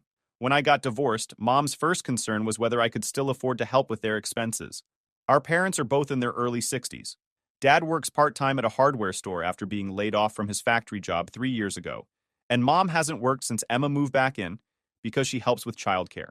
Their finances have been a disaster ever since Dad lost his job. But instead of Emma stepping up or moving out, they just expect me to handle it. And like an idiot, I have been. It started small in 2021. Mom called crying because they couldn't make their mortgage payment. Dad was too proud to ask, she said, but could I maybe help just this once? I sent $800. Then it was car repairs. Then medical bills when Dad had a minor heart episode. Each time it was just this once and we'll pay you back when things get better. Things never got better. The pattern became predictable. Every month there was a crisis. The water heater died. The roof was leaking. The car needed new tires. Emma's daughter needed daycare money. Each emergency was presented as life or death urgent, and each time I was the only solution they could think of. I remember one particularly low moment when I had to cancel my son's birthday party at the trampoline place because mom called sobbing that they were going to shut off the electricity. I took the $200 I'd saved for his party and sent it to them instead. When I told my son we'd have to have his party at home with a grocery store cake, he just nodded and said, "It's okay, Mom. Maybe next year." That should have been my wake-up call. But Emma was pregnant again, and Mom kept saying how I was the only one who could help them stay afloat. This year alone, here's what I've paid for. $4,200 in mortgage payments over 6 months. $2,800 for Dad's medical bills and medications. $1,900 for car repairs on both their cars. $3,100 to prevent their utilities from being shut off. $2,200 for home repairs after their basement flooded. $1,800 on groceries and miscellaneous expenses. $6,000 for Emma's car when hers finally died completely. That's $22,000. $22,000 that I scraped together by working overtime, picking up freelance projects, and basically having no social life. My own kids haven't had a real vacation in 2 years because every extra dollar goes to keeping my parents' house from falling apart around Emma's family. The most infuriating part? Emma acts like she's entitled to it. Not once has she thanked me directly. When I paid for her car, she complained to Mom that I got her a basic Honda instead of something nicer. She actually said, if Jen can afford to help, why can't she help properly? When I covered their mortgage so they wouldn't lose the house, she posted on Facebook about how family comes through when it matters, without mentioning that I was the family coming through. Meanwhile, Jake works maybe 20 hours a week at a gas station and spends the rest of his time playing video games in my parents' basement. Emma hasn't worked since she moved back in, claiming she needs to focus on being a mom, as if single working mothers don't exist everywhere. The breaking point conversation started months ago. I began mentioning to Mom that I was struggling to keep up with all the financial help they needed. I wasn't saying no, just explaining that I couldn't pull money out of thin air. Maybe Emma could get a part-time job, I suggested once. Even 15 hours a week would help with expenses. Mom's response, Emma is dealing with postpartum depression. She can't handle the stress of working right now. Emma's postpartum depression seemed very selective. She had energy to go shopping with friends, post constantly on social media, and plan elaborate birthday parties for her daughter. But working? That was too stressful. I tried talking to Dad about it, thinking he might be more practical. Dad, I can't keep covering major expenses every month. My own kids need things too. His response, well, Emma's kids are younger. They need more help right now. As if my 8 and 11-year-old didn't need things like clothes that fit, school supplies, or the occasional fun activity. But the absolute last straw was Christmas dinner. I'd been looking forward to it for weeks. My kids were excited to see their grandparents and cousin. I brought a $200 ham, made 3 side dishes from scratch, and spent $150 on gifts for everyone. I even bought Emma's daughter a $60 toy kitchen she'd been wanting, because despite everything, I love my niece, and it's not her fault her mother is entitled. We got there around 2 p.m., and everything seemed normal at first. The kids were playing, Dad was watching football, Mom was fussing in the kitchen, but I noticed Emma seemed particularly smug about something, and Jake kept giving me these weird looks, like he knew something I didn't. I should have known something was up when Emma made a point of showing me her nails. She'd gotten an expensive gel manicure that morning. Early Christmas present from Mom, she said, with a satisfied smile. Meanwhile, I'd been doing my own nails with $3 drugstore polish because I couldn't justify spending money on luxuries. About an hour in, Emma corners me in the kitchen while I'm helping Mom with the rolls. So Mom told me you've been struggling financially, she says with this fake concerned voice, loud enough for Mom to hear. I looked at her like she'd grown a second head. Struggling? Emma, I just paid your car payment last month. Right. But Mom said you complained about money being tight when she asked for help with groceries. I had mentioned that I was budgeting carefully because of all the money I'd been sending them, but I never complained. I just wanted Mom to understand that I couldn't keep pulling money out of thin air. I didn't complain. I just explained that I can't. Look, I get it, Emma interrupts, stirring the gravy with an air of superiority. But maybe it's time to recognize that some people's needs are more urgent than others. I have a child to think about. Emma, I have 2 children, and I've given you guys $22,000 this year. She actually rolled her eyes. It's not like you can't afford it. You make like twice what Jake makes. She paused, then added with a smirk, besides, you chose to have kids after your divorce. I didn't plan for this. That comment hit me like a slap. Emma got pregnant accidentally, sure, but she'd been living rent-free with our parents for years before that. Her lack of planning wasn't my responsibility. Mom cleared her throat uncomfortably. Girls, let's not argue on Christmas. Before I could respond, Mom called everyone to dinner. I was seething but tried to keep it together for the kids' sake. We all sat down, said Grace, and started eating. The ham was perfect. The sides were delicious, and the kids were happy. For about 20 minutes, I actually managed to enjoy Christmas dinner. Everything was fine until Mom started talking about New Year's plans. Emma and Jake found this beautiful cabin rental up north, Mom says, her eyes lighting up. It'll be such a nice family getaway. Right on the lake with a hot tub and everything. That sounds expensive, I said, trying to keep my voice neutral while cutting my daughter's ham. Oh, it is, Emma says brightly. But Mom and Dad are helping us out with it. They figured we deserve a real vacation after the year we've had. I put my fork down carefully. They're paying for your vacation? We're all pitching in, Dad says quickly, not meeting my eyes. It's going to be a family trip. My stomach dropped. All of us? I asked. Am I invited? The silence was deafening. Emma and Mom exchanged a look, and Jake suddenly became very interested in his mashed potatoes. My kids looked up from their plates, sensing the tension. Well, Mom says slowly, the cabin only sleeps 6. With Emma's family and us, it's already full. I felt like I'd been punched in the gut. So you're paying for a family vacation that doesn't include half the family? It's not like that, Emma says, waving her hand dismissively. You can afford your own vacations. We can't. Besides, you're always so busy with work. You probably wouldn't have fun anyway. That's when something inside me snapped. I can afford my own vacations because I don't spend all my money bailing out my parents and buying my sister new cars? Don't be dramatic, Mom says, her face flushing. We appreciate your help, but what? But Emma deserves a vacation more than my kids deserve to see their grandparents. But Emma deserves a cabin rental more than my kids deserve new shoes that aren't from Walmart. My daughter looked at me with confusion. She didn't know that I'd been shopping at Walmart for their clothes while sending hundreds of dollars a month to keep Emma in Target outfits. That's enough, Dad says sternly, pointing his fork at me. This is Christmas dinner. You're being inappropriate.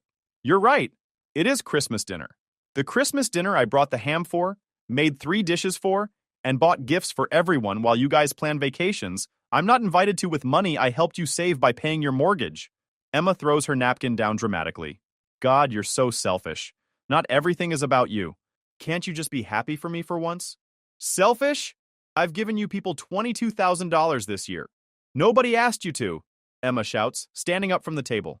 Actually, you did. You all did. Every single month for 3 years? Emma needs daycare money. Emma needs a car. Emma needs groceries. Emma needs. Mom stands up, her face red with anger and embarrassment. I think you need to calm down. You're ruining Christmas for everyone. The children are getting upset. She was right about that. Emma's daughter was crying, and my kids looked terrified, but I was too far gone to stop. I'm ruining Christmas? I'm not the one planning family vacations that exclude half the family while living rent-free in someone else's house. That's it, Mom explodes. You're being cruel and jealous. Emma has been through enough this year without you attacking her on Christmas. Emma has been through enough? What has Emma been through except sitting in your house rent-free while I pay all her bills? What exactly has been so hard about her life? Emma started crying louder. You don't understand what it's like being a single mom. I am a single mom.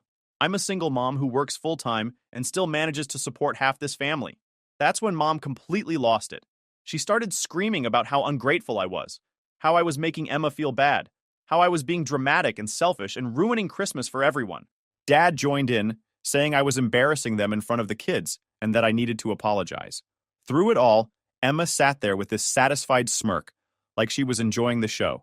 She'd orchestrated this whole thing, bringing up my finances in the kitchen, mentioning the vacation she knew I wasn't invited to.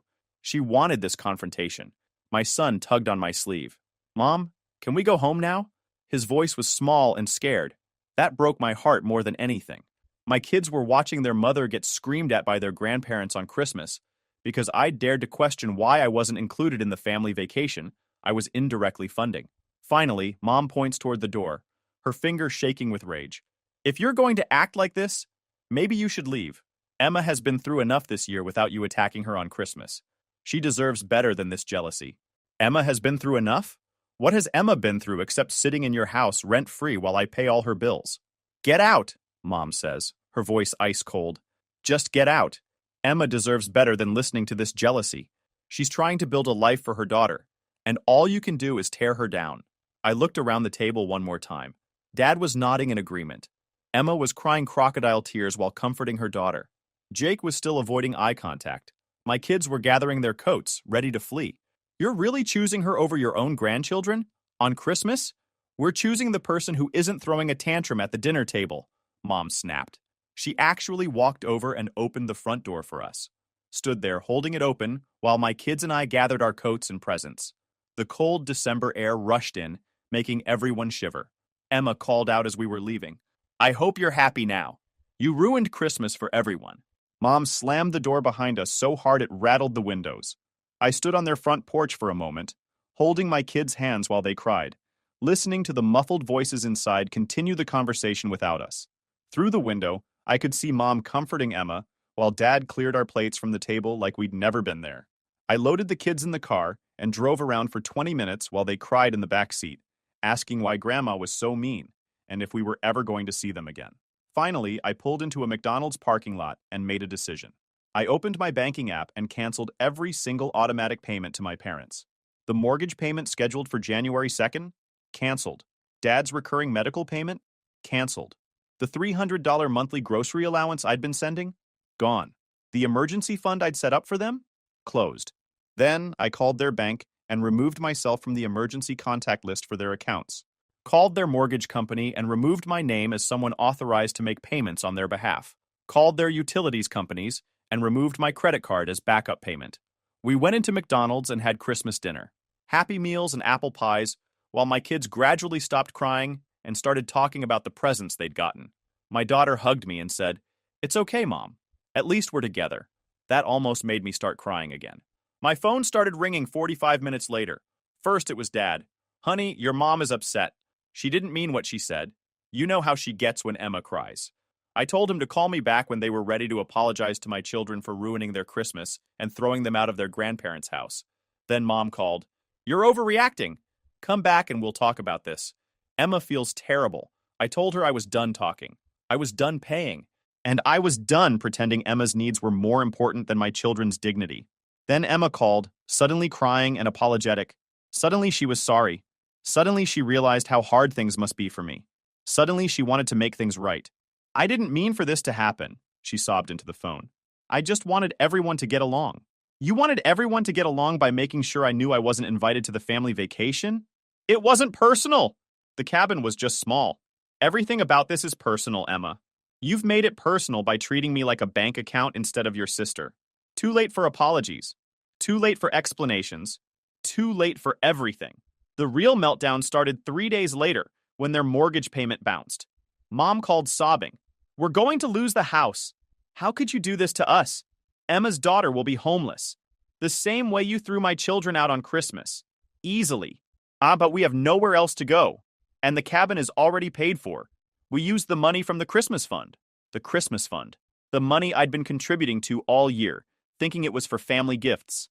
They'd used it to pay for a vacation I wasn't invited to. "Emma can get a job. Jake can work full-time instead of part-time. You can get a job. Dad can work full-time. There are dozens of solutions that don't involve my money. But Emma is dealing with postpartum depression. She can't work. Emma's daughter is 2 years old. If she still has postpartum depression, she needs professional help, not a vacation cabin. You're destroying this family." "I'm not destroying anything. I'm just not funding it anymore." The calls continued for days. Each family member took turns trying different approaches.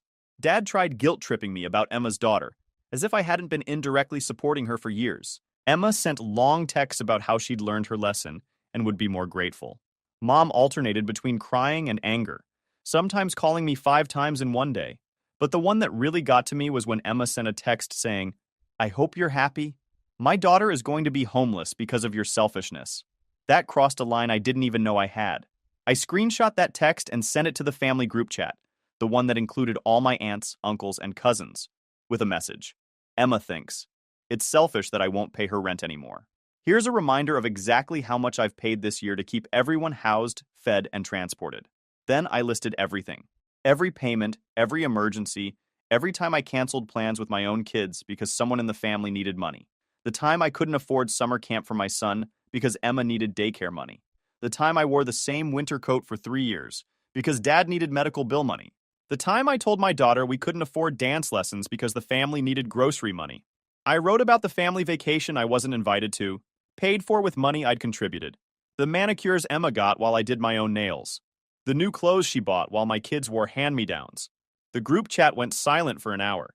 Then my Uncle Dave was the first to respond. Holy shit, Jen. I had no idea. My Aunt Sarah, $22,000? In 1 year? That's more than I make in 6 months. My cousin Mike, Emma, what the hell is wrong with you? How do you ask someone for money then not invite them on vacation? My grandmother, who rarely uses technology, but had someone help her read the messages. I am ashamed of all of you. That girl has given you everything, and you threw her babies out on Christmas. Suddenly, the whole family knew exactly what had been happening. They knew I'd been supporting 4 additional adults and a child while raising my own kids alone. They knew about the cabin trip I wasn't invited to despite funding the family that was going. They knew Emma had been living rent-free while I worked overtime to pay her parents' mortgage. The family started taking sides, and it wasn't the sides my parents expected. My Uncle Dave called my dad directly that night. I know because Dad called me afterward, furious. Your uncle thinks I'm some kind of deadbeat father. He said I should be ashamed of myself for throwing you out on Christmas, after everything you've done. My Aunt Sarah called my mom. Emma is a grown woman with a college degree. Why isn't she working? Why is Jen paying for everything while her own kids go without? My grandmother had someone drive her over to my parents' house. At 85 years old, she showed up unannounced to tear into all of them. You should be ashamed of yourselves. That girl has given you everything, and you threw her babies out on Christmas for some lazy child who won't get a job. Within a week, the extended family had turned completely against my parents and Emma. The comments on Emma's Facebook post went from supportive to brutal. Get a job. Stop mooching off your sister. Pathetic that a 30-year-old woman can't support herself. Emma made her profile private, then deactivated it entirely when family members started messaging her directly. My cousin's wife, who I barely knew, sent me a private message. I had no idea what you were going through. If you ever need someone to watch your kids so you can have a break, let me know. What your family did was unforgivable. Meanwhile, my parents were scrambling. Without my monthly contributions, they couldn't make their mortgage payment. They tried to get a loan, but their credit was shot from years of late payments and financial mismanagement, ironically caused by relying on my money instead of managing their own finances properly. They tried to get Emma and Jake to contribute, but they only make about $1,800 a month combined from their part-time jobs. Emma had never learned to budget because someone else was always covering the big expenses. Dad finally went back to full-time work at 62, taking a physically demanding job at a warehouse because it paid better than the hardware store. Mom got a job at a grocery store, her first job in 5 years. Emma finally got a full-time job at a call center, and Jake started working construction. But it was too little, too late.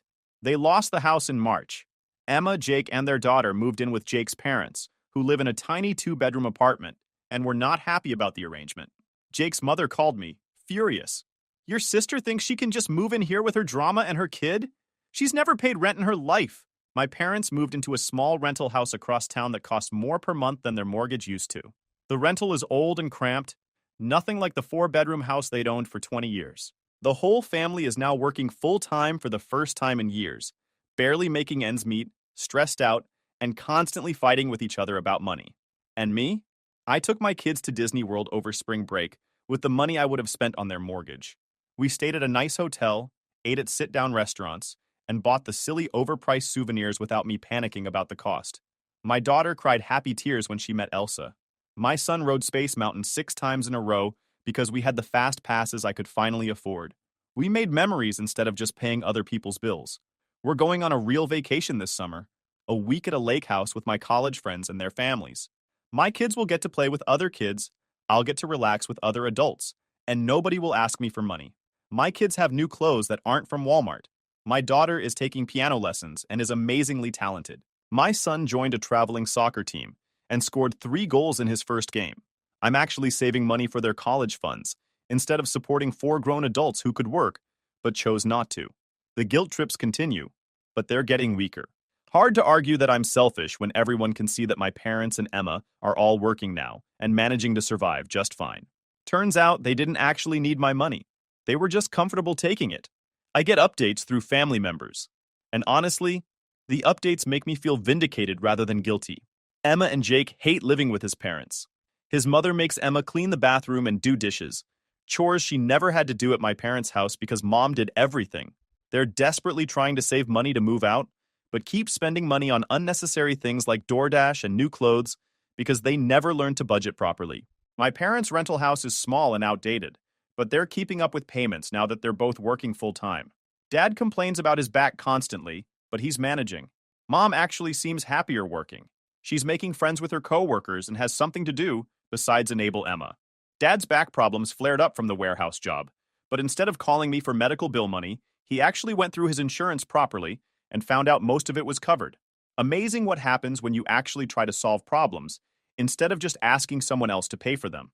Mom keeps asking family members to talk sense into me, but nobody will do it anymore. Even my grandmother told her, "You made your bed when you threw those children out on Christmas.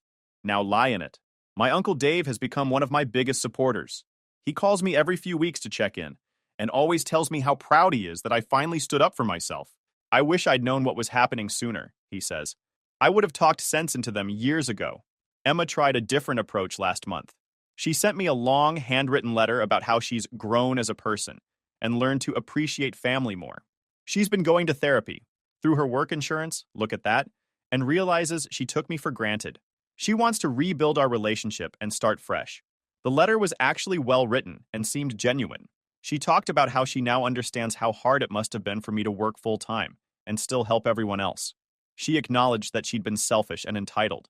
She even apologized for the Christmas dinner incident specifically. I was almost moved by it.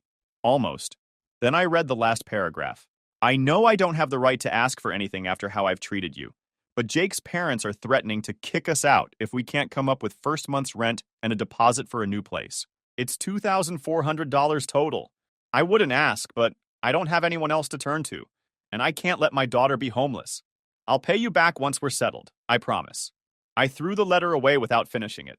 3 weeks ago, I got a call from Mom that perfectly illustrated how little they've actually learned. Emma and Jake had broken up. Apparently, the stress of living with his parents and both of them working full-time for the first time in years had destroyed their relationship. Emma had moved back in with our parents with her daughter, and their small rental house was overcrowded and chaotic. Dad's warehouse job was killing his back, and Mom was having trouble keeping up with her grocery store shifts because she was watching Emma's daughter again during the day. Emma was working at the call center during the day and couldn't afford daycare.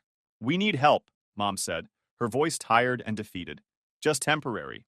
Just until Emma gets back on her feet and finds someone to watch her daughter." How many times have I heard "just temporary" over the past 3 years? This is different. We've learned our lesson. Emma is working now. She's trying. Has she? Because it sounds like Emma is right back where she started, living with you and needing support, while expecting other people to solve her problems. She's going through a divorce. She needs family support, and her daughter needs stability. She had family support, $22,000 worth. You threw that support away when you chose a vacation over your grandchildren's Christmas. Mom started crying. I was wrong. We were all wrong. But please think about Emma's daughter. She doesn't deserve this. She's just an innocent little girl. That almost got me. Almost. But then I remembered my own kids' faces when they got thrown out on Christmas, and I steeled myself. Emma's daughter deserves a mother who works to support her, not a mother who expects other people to pay for everything. Emma's daughter deserves stability, which means Emma needs to grow up and create that stability herself, not keep moving back in with her parents every time life gets hard. So that's it? You're just going to let us lose everything? You already lost everything, Mom. You lost it when you decided Emma's comfort was more important than my children's dignity. The house was just stuff. This family was what mattered, and you threw it away for a vacation rental. I hung up, and I haven't answered their calls since. But the story doesn't end there, because life kept happening. 2 weeks after that call, I got a message from Jake's mother. Emma had been fired from her call center job for missing too many days. Apparently, she'd been calling in sick whenever her daughter was fussy or she was tired from staying up late on her phone. Without income, Emma couldn't contribute to my parents' rent, and they were struggling again. But this time, there was no one to call for help. The extended family had made it clear they weren't going to enable Emma's behavior, and I had completely cut off financial support. My parents both picked up extra shifts. Mom started working 6 days a week at the grocery store, Dad took on overtime at the warehouse despite his back problems. Emma finally found another job, at a fast food place this time, because her call center experience wasn't enough to get her hired anywhere better after being fired. The 3 adults and 2-year-old living in a small 2-bedroom rental house was chaotic and stressful.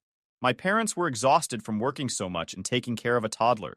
Emma was angry about having to work a job she considered beneath her. Everyone was on edge constantly. Meanwhile, my kids and I were thriving. My daughter's piano teacher says she has real talent and wants her to participate in a recital next month. My son's soccer team made it to the regional championships. I got a promotion at work, partly because I was able to put in extra hours without worrying about family emergencies anymore. I started dating someone, a wonderful guy I met through my son's soccer team. He's a single dad too, and when I told him about my family situation, he was amazed. You supported all those people while raising 2 kids alone?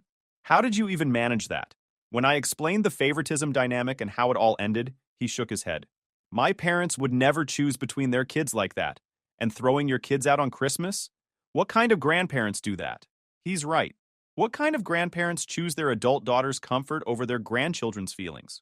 What kind of parents throw children out of their house on Christmas because their mother dared to question being excluded from a family vacation? My kids ask about their grandparents sometimes, especially my daughter. She's more empathetic and forgiving than I am. I tell her the truth in age-appropriate terms. Grandma and Grandpa made some choices that hurt our feelings, and until they can apologize and show they've changed, we need some space.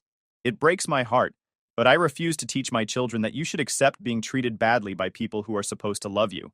I refuse to teach them that some people's needs matter more than others based on favoritism rather than actual circumstances. Last week, my daughter asked if we could send Grandma a birthday card. I told her we could make one, but we'd keep it for now and maybe send it later when things get better. She drew a picture of our family with a rainbow over it and wrote, "I hope everyone can be happy again someday." I hope so too, sweetheart. But happiness built on one person, sacrificing everything for everyone else's comfort, isn't real happiness. It's just a pretty lie that falls apart the moment the sacrificing person says no. The rest of the family has rallied around me and my kids in ways that make me realize what healthy family relationships actually look like. We spent Easter with my Uncle Dave's family, and it was wonderful.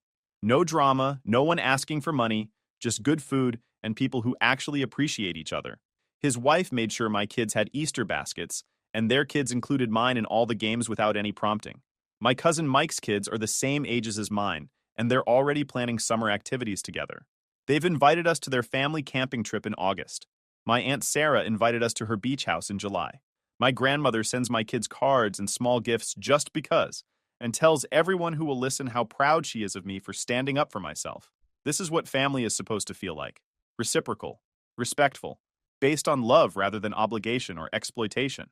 The most telling moment came last month when my son needed emergency dental work after a skateboard accident. It was going to cost $800 out of pocket after insurance, and for the first time in years, I didn't panic about the expense. I had the money in my emergency fund, the fund that used to go to my parents' emergencies instead of my own family's. When I mentioned this to my Uncle Dave, he said something that really stuck with me. That's what that money was supposed to be for all along. Your kids' emergencies, not everyone else's convenience. He's right. That $22,000 should have gone toward my children's needs, their activities, their emergency fund, their future. Instead, it went to fund my parents' inability to say no to Emma and Emma's refusal to grow up and take care of herself. I don't know if my parents and Emma will ever truly understand what they lost. I don't know if they'll ever be willing to do the work necessary to rebuild trust. But I know I'm not going to sacrifice my children's well-being or my own financial security waiting for them to figure it out. For the first time in 3 years, I'm planning for my future instead of funding other people's present. My kids are thriving, I'm saving money, and I'm actually building a life instead of just managing everyone else's crises. The most recent update came through my grandmother last week. Emma lost her fast food job for attendance issues and is back to being unemployed. My parents are talking about moving to an even smaller place because they can't afford the rental without Emma's contribution to expenses. But instead of calling me, they're actually problem solving. Dad is looking into disability benefits for his back problems. Mom is considering getting a second part-time job. Emma is supposedly looking for work, though given her track record, I'm not holding my breath. The fact that they're not calling me for rescue money shows that they can figure things out when they have to. They just chose not to for years because it was easier to call me. This Christmas, we're going to my Uncle Dave's house. All the kids are excited. My Aunt Sarah is making her famous cookies, and my grandmother is bringing her legendary Christmas morning casserole. My new boyfriend is invited too, and my kids are excited to introduce him to the family that actually matters. It's going to be smaller than the Christmases I grew up with, but it's going to be filled with people who actually want us there. People who appreciate what we bring to the table instead of taking it for granted. People who would never throw children out on Christmas for any reason. My daughter asked me yesterday if I think Grandma and Grandpa are sad at Christmas without us. I told her honestly that I don't know, but that people who make hurtful choices have to live with the consequences of those choices. Maybe they'll learn to make better choices, she said hopefully. Maybe they will, sweetheart. But until then, we're going to focus on the family that already knows how to make good choices. The family that chooses love over convenience, respect over exploitation, and children's well-being over adult comfort. And that's worth more than $22,000 any day. The final irony? Last month, I got a promotion that came with a significant raise. For the first time in years, I have genuinely disposable income. Money that's not earmarked for bills, emergencies, or other people's problems. I'm using some of it to take my kids on that summer vacation. Some of it is going into their college funds. Some of it is going toward piano lessons and soccer fees and all the normal kid activities I couldn't afford when I was supporting half the family. And some of it is going into my own emergency fund. Because I learned the hard way that you can't take care of anyone else if you don't take care of yourself first. My family taught me that lesson, just not in the way they intended. Story 4. My parents skipped my special event to watch my sister swim. When my wedding photos went online, Mom claimed I tricked them, Dad cried, and Grandpa called them cowards. Now they want forgiveness, but I'm too busy enjoying the life they never thought I could build. Hey Reddit, my folks spent my whole life acting like my sister was the only kid in the house. So I figured fine, let them have their favorite. I built my own life and kept my distance. Turns out they weren't done turning things upside down. Before it all blew up, here's how everything actually started. I'm Chris, 27, civil engineer, older brother to Emily, the star swimmer of our town, according to my mom. My family lineup is simple. Rebecca, my mom, treats Emily like she's made of gold. Edward, my dad, stays quiet and follows whatever Rebecca decides. And Grandpa Albert, my dad's dad, is the only one who's ever acted like I mattered just as much as my sister. That's pretty much the whole dynamic. The favoritism didn't show up one day all at once. It was slow, steady, and honestly pretty obvious even when I was a kid. In middle school, I had a science fair project I was actually proud of. I'd drawn diagrams, built a little model, stayed up way too late the night before to glue everything straight.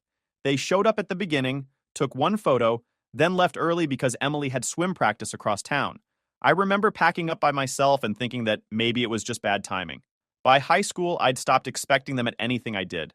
My academic award night, something I had worked for over years, was completely ignored because Emily had a qualifying meet the same evening. Rebecca said, she only gets one shot at this. Like my entire academic track was just a warm-up lap. Then came college, the big one. They'd told me since childhood that I had an education fund. It was why we didn't do expensive vacations, or why I couldn't have certain things when I was younger. This is for your future, they'd say. But when I got my acceptance letter, suddenly the story changed. Rebecca had medical bills, Edward had lost his job for a bit, and apparently the fund went into keeping the family steady. Except later, years later, I found out through a cousin that a big chunk of that money helped pay for Emily's first car and part of the deposit for her apartment near the swim center. I guess that was also keeping the family steady. Because of that missing fund, I had to pick the cheaper university. I pulled insane hours in engineering labs, worked part-time construction just to stay afloat, and took out loans. I'm still paying off now. I don't mind being a civil engineer. I actually like the work, but the climb would have been a lot easier if the money that was supposedly mine hadn't drifted toward my sister's lane. I'm not dramatic about any of this. I don't sit around replaying every bad moment, but I do keep mental notes so I don't convince myself I imagined it. Dry humor helps. A lot of, yeah, of course that happened. Petro, it's easier to laugh at it than pretend it never bothered me. I met Ashley in college during one of those study nights where everyone pretends they're going to finish their assignments, but ends up talking about everything else instead.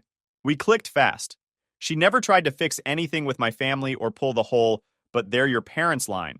She just listened and let me deal with things at my own pace. That's probably why I trusted her quicker than I expected to. Through all of this, Grandpa Albert has been the one steady person who actually shows up. Even though he lives far, he calls often. Asks about work, asks about Ashley, tells me he's proud of me, usually without any big speech. Just simple things like, "You're doing good, kid." It means more than he probably knows. I thought the favoritism had reached its peak when I graduated college, and they didn't show up. But apparently the universe decided there was still one level left. Things really blew up. Like, actually blew up, after Emily posted something online about me, and everyone saw it. The whole thing really kicked off on a random Tuesday morning. I was sitting in my truck outside a construction site, finishing a lukewarm breakfast sandwich, when my phone buzzed nonstop.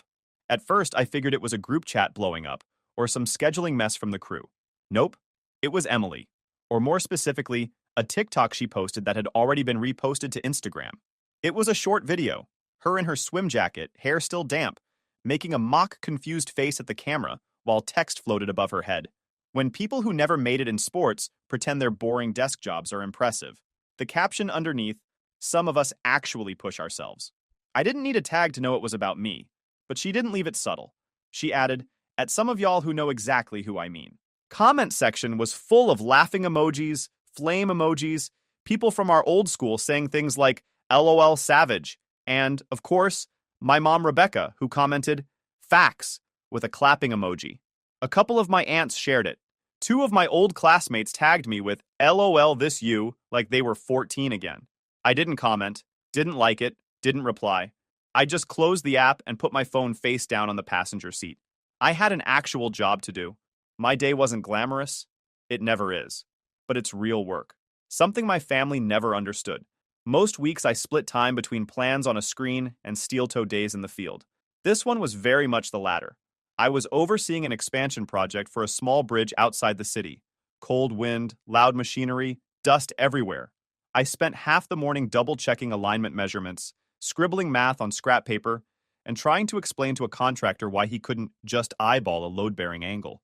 The inspector showed up at lunch and started grilling us about drainage plans we'd literally submitted a week ago. I stood there answering question after question, flipping through a binder with muddy fingerprints on the cover, while the crew waited for the go-ahead. Stressful, but normal for me. It hit me while talking to him how ridiculous Emily's video was. I wasn't sitting at some cozy desk drinking iced lattes. I was making sure a structure meant to hold thousands of cars didn't collapse. But in my family, none of that mattered because it didn't earn medals or get clapped for by swim parents. Later that afternoon, my boss called me into the trailer. The city had officially approved the design I'd led for months. Long emails, revisions, late-night drafting sessions, finally worth something. He handed me the paperwork and said I'd be taking point on a new project starting next quarter. Slight pay bump, more responsibility. It was a win, a real one. Not flashy, but mine. I told Ashley after work. She hugged me, asked a million questions about the new project, and said she was proud of me in that straightforward way she always does.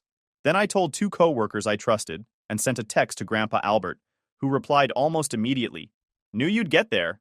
Keep going." I didn't post anything about it online. Didn't feel like feeding the same people who liked Emily's video. That night, while I was putting away my work boots, my phone buzzed again. It was a DM from Emily. "You could have been something if you actually pushed yourself." "Cool," I replied. That was it. She didn't follow up. She probably expected me to defend myself or argue, but I wasn't giving her that. Ashley walked by and asked, "Everything okay?" I said, "Yeah, just the usual." She didn't push. She just gave that small frown she gets whenever my family's nonsense shows up again. A little later, Grandpa Albert called. He said my cousin had forwarded him the video. He sounded irritated in that quiet, controlled way he gets. He said, "Don't waste breath on it, kid. You don't need to fight her online. Just keep going. People see more than you think." I knew he meant it. And honestly, hearing it from him meant more than any apology I'd ever get from the rest of them. Before we hung up, I told him something I hadn't told anyone else yet. "I've got something coming up soon," I said. "Kind of important. I'm inviting them, but I already know how it'll probably go." Albert sighed. "Send me the date. I'll be there." And that was that. I didn't know it yet, but the thing I was planning, my big event, was about to pull every buried family issue right to the surface.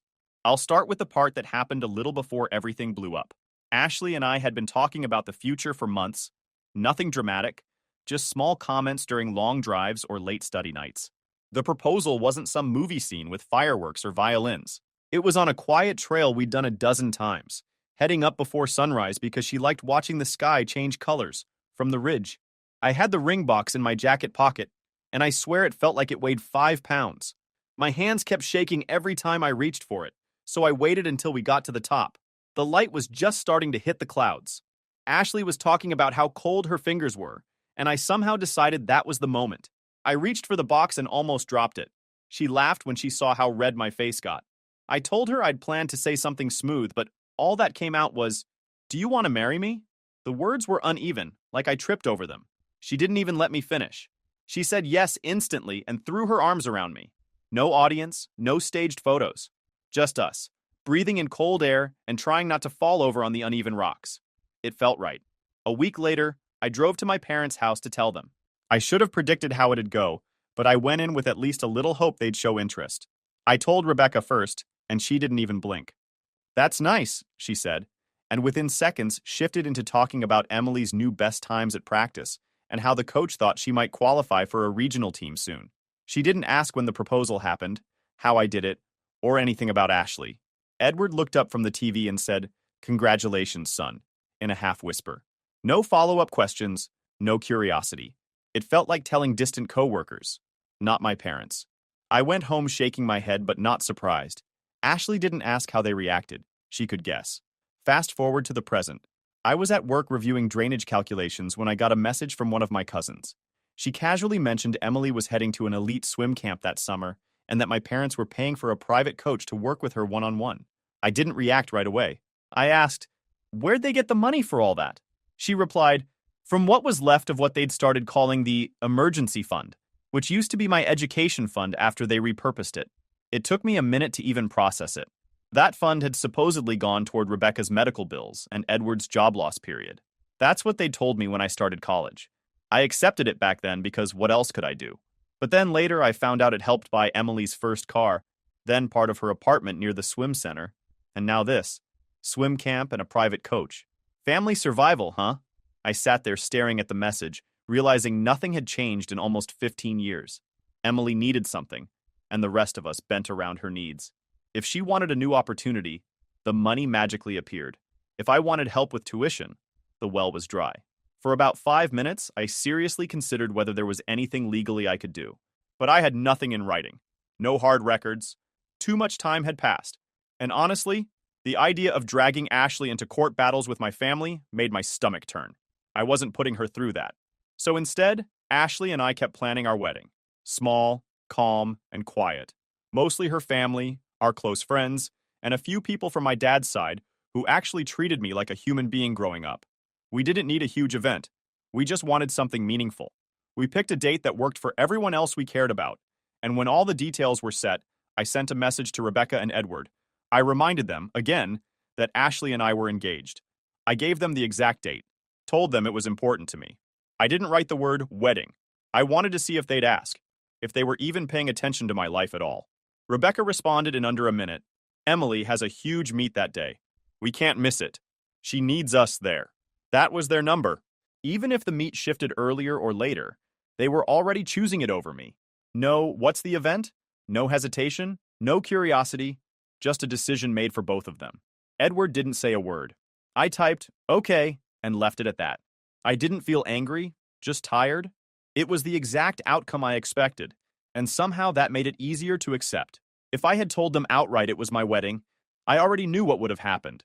They would have pressured me to change the date so it didn't interfere with Emily's schedule. This way, they made their choice without me guiding them. Later that night, my phone buzzed again. Grandpa Albert. He wrote, "Heard from your dad, you've got something planned. Send me the address. I'll be there." No excuses. I didn't smile often when it came to family stuff, but that message did it. Whatever happened next, at least one person in my bloodline had always shown up. And he wasn't about to stop now. The morning of the wedding felt exactly like every wedding movie gets wrong. Nothing matched the mood boards Ashley had saved on her phone. I woke up already feeling behind schedule. My cufflinks were missing.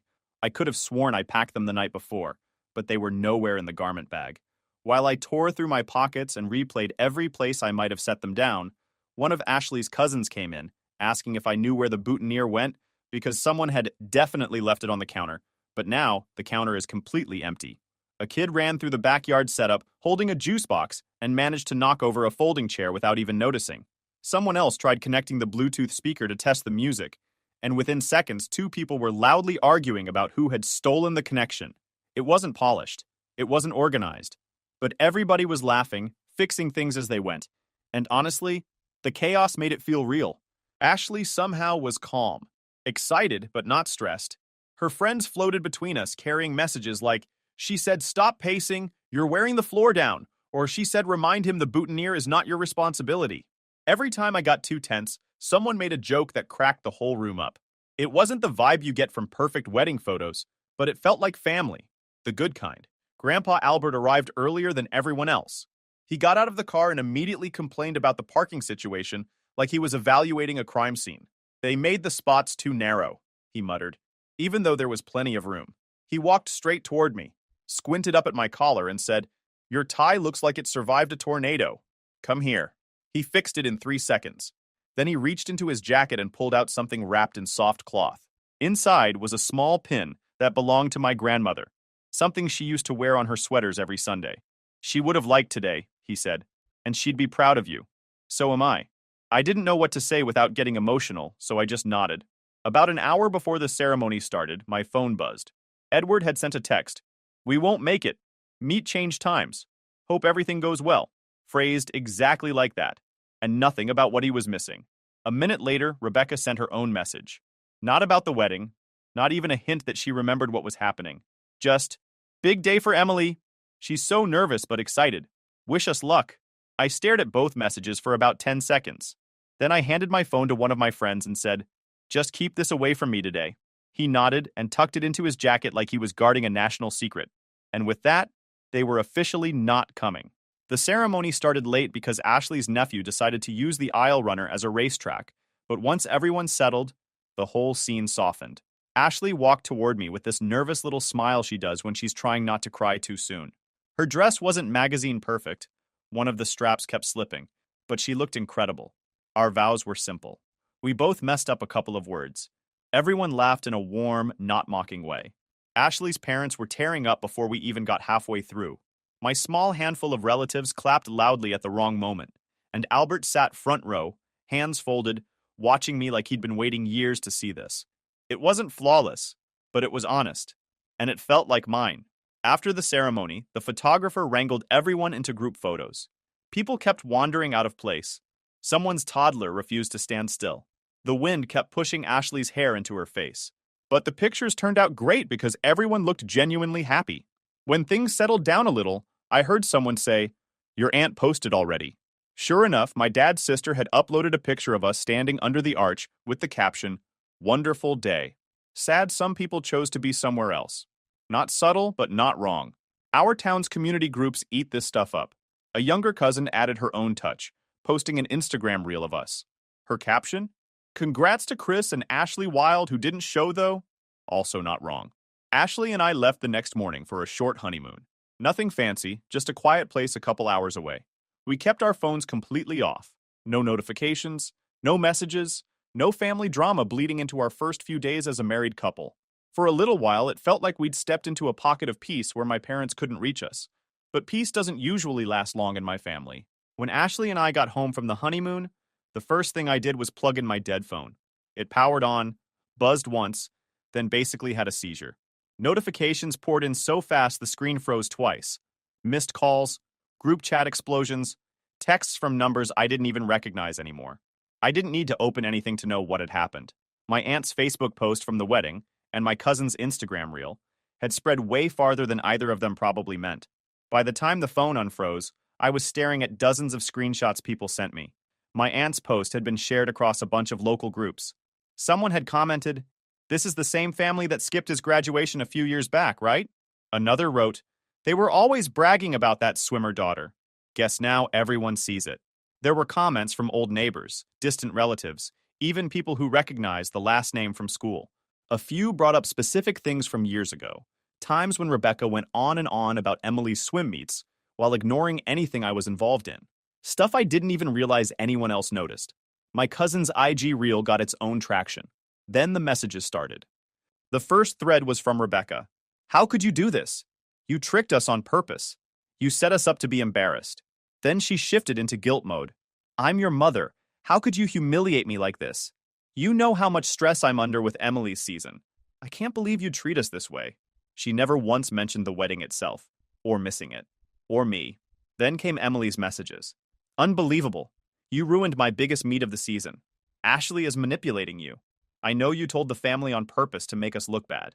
You're jealous I actually succeeded at something. I just scrolled through them until my thumb hurt. There wasn't a single line about congratulations. Not one about being happy for me.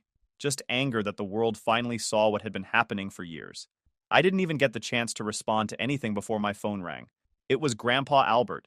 He didn't ask if I'd seen the posts. He only said, I'm heading over to your parents' place. I tried to tell him not to bother. He ignored me and hung up. Later that afternoon, he called again. His voice wasn't shaking or angry. It was steady, which somehow carried more weight. I talked to them, he said. Your mother tried to defend herself. Didn't get far. I didn't say anything. He kept going. I told her straight. You ignored your son. And she knew exactly what I meant. Every missed event. Every excuse. Every time she talked about Emily like no one else existed. Then he said he turned to Edward and told him, You knew it wasn't fair. You just stayed quiet because it was easier. According to Albert, that was the part that finally hit him. Edward apparently sat down, put his head in his hands, and admitted he'd known for years. He'd just convinced himself it wasn't his place to interfere, or that Rebecca meant well. But missing the wedding, something he couldn't pretend away, finally snapped him out of whatever fog he'd been in. He said he's starting counseling, Albert told me. He said he wants to fix things with you. Slowly. Properly. I didn't know how to respond to that. Wanting to fix something and actually doing it are different things, especially with him. As for Rebecca, Albert said she was still stuck in the same loop. Angry one minute, crying the next, insisting none of this was her fault. That woman, he muttered, is allergic to accountability. Not long after, messages from my mom's sisters started rolling in. A wall of texts calling me cold, ungrateful, selfish, saying I should have reminded Rebecca what the event was. As if it was my job to repeatedly wave my arms and shout, "Care about me?" until she finally heard it. It was all noise, all predictable. So I posted one simple message on my own profile. No fancy font, no dramatic speech. I invited them. They chose something else. And I turned off comments. That was all I had to say. Later that night, I checked the results of the swim meet Emily skipped my wedding for. She placed poorly. Not last, not injured, nothing dramatic, just not the win Rebecca had hyped for months. If there was ever a metaphor for how misplaced their priorities were, that was it. By evening, the tone of the messages from my parents had changed again. Edward sent a long text apologizing. Very straightforward, no blaming. Rebecca sent another stream of, I can't believe you'd let people think we're bad parents, followed by voice notes I didn't listen to. And then the final twist. They wanted to talk, fix things, explain, and rebuild as a family. I stared at the screen, feeling weirdly calm. For the first time in my life, their urgency didn't matter to me. They cared now because the town cared, because their reputation took a hit, because the favoritism they kept behind closed doors finally spilled out. But for once, I wasn't rushing to meet them halfway. Whatever came next would happen on my timeline, not theirs. And honestly, I didn't feel any hurry at all. I agreed to meet Rebecca and Edward at a diner a little outside town. Neutral ground, no memories attached to it, nothing either of them could twist into their space. Ashley came with me, not to talk for me, just to sit beside me in case things went sideways. When we walked in, they were already seated. Rebecca looked tense, eyes already glassy, like she was preparing for a dramatic moment. Edward looked tired in a way I had never really seen before. Not annoyed tired, not bored tired, but worn down. The server had barely poured water before Edward spoke. He said, I need to say something before anything else. Then he took a breath. I stayed quiet because it was easier. That is the truth. I let your mother run everything, and I told myself it was not my place to interfere. He did not look up, just stared at the napkin he was twisting between his fingers. I knew things were not fair, he added. For years I knew. I avoided conflict. I thought you would be fine because you were the steady one. That was wrong. I was wrong. It was the most direct I had ever heard him be. He went on to say he was in counseling now. He had started the week after Albert confronted him. He said, I am not asking you to forgive me right now. I am asking for a chance to show you I mean it. Then he offered, without hesitation, to repay what he could from the old fund, slowly, in whatever amounts he was able. He said it was not a bribe, not a fix, just responsibility. That part actually surprised me. Rebecca jumped in immediately after, and the mood changed fast. She said, "You blindsided us. You know that, right?" Then, "We had no idea it was your wedding. You should have made that clear." Then, "You made us look uncaring, and everyone online is acting like we abandoned you." She kept switching lanes, defense, tears, denial, excuses, like she was waiting for me to jump in and say she was right.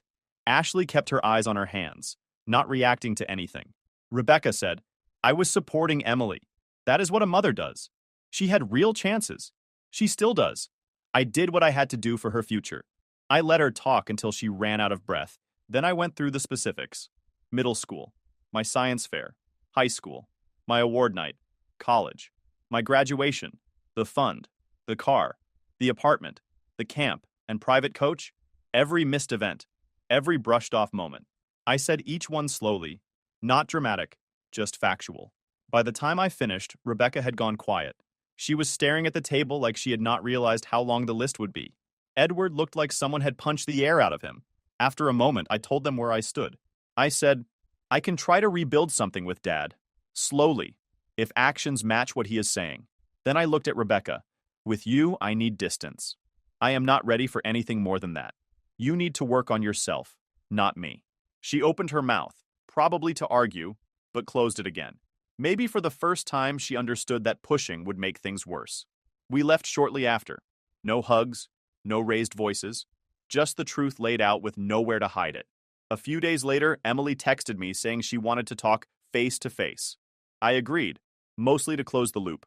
We met at a small park near the river, a spot everyone used for walking dogs or jogging. She arrived in athletic clothes, hair tied back like she had come straight from training.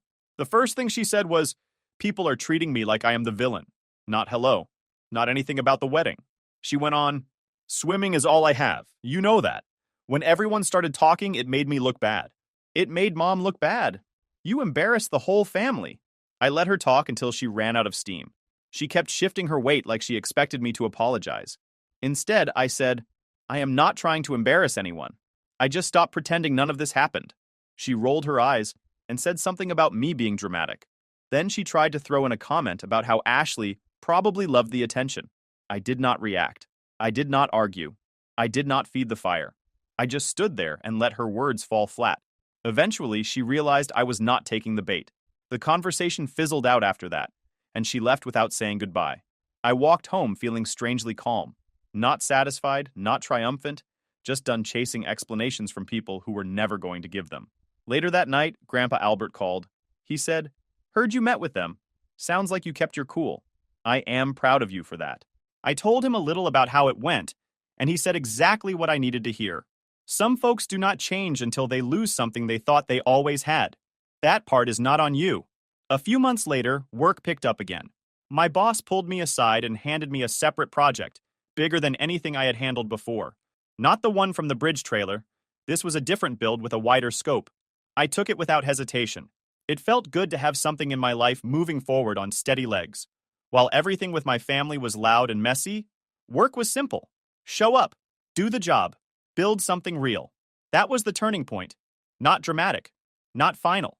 Just the moment where things stopped revolving around what my parents did or did not do. From here, everything shifted forward. A few months passed, and life slowly settled into something steady. No drama, no surprise messages, no sudden family explosions. Just calm, which was new for me. Ashley and I fell into a routine that made sense for both of us. We worked on small projects around the house on weekends, fixed a shaky shelf in the laundry room, argued about paint colors in a joking way, and talked a lot about things we wanted to save for. Nothing huge, just practical plans we could actually reach. I was handling the new project at work, which kept me busy, but in a satisfying way. Ashley was doing well in her own job, and every night felt like we were building something piece by piece without needing anyone else's approval. Every month, like clockwork, Edward sent a small repayment. Each envelope had a short handwritten note inside. Nothing dramatic, just lines like, "Still working on making things right," or "I know this is overdue." Sometimes the amounts were tiny, but the consistency mattered more than the money itself. He stayed in therapy too, which I knew because he mentioned it only when I asked. It felt like he was trying quietly instead of trying loudly for show. That was enough for now. Rebecca, on the other hand, stayed mostly silent. Then one afternoon, I got a long email from her. It was the first thing she had written that did not blame, twist, or deflect. She explained she had started her own counseling. She said she realized she often centered everything around Emily because she thought being a good mother meant always fueling her daughter's success. She admitted she forgot she had 2 children. She apologized without excuses. I read the whole thing and then read it again. It did not instantly fix anything, but it did feel like the first real moment of accountability I had ever seen from her. I replied that I appreciated the apology and hoped she kept doing the work. I did not open the door wider than that. Distance was still necessary. As for Emily, her swim season ended in a string of average placements. Nothing terrible, nothing exciting, just normal. For someone who grew up being told she was destined for greatness, normal hit hard. She sent me a couple of messages complaining about how people see her as the bad guy now, and said she wished everyone would move on already. I did not argue, and I did not comfort her. I simply said I hoped she figured things out. Then, on a quiet Saturday afternoon, she showed up at our door. Ashley and I were in the middle of rearranging the living room when we heard a knock. When I opened the door, Emily was standing there with her arms wrapped around herself, eyes red like she had been crying on the drive over. Before I could say anything, Grandpa Albert, who was visiting for the day, walked up behind me and said, "Let her in." Emily stepped inside like she was afraid I might change my mind. She kept rubbing her palms together, pacing a little near the sofa. Albert sat in the armchair across from her, watching her with his usual steady gaze. After a moment, Emily finally broke. She said, "I am sorry." Not dramatic, not loud, just a tired, honest-sounding apology. I was awful to you. Mom was awful to you. I did not see it, because everyone kept telling me I was special and needed support. I thought that meant you did not need anything, and that was wrong. She cried harder then, covering her face with both hands.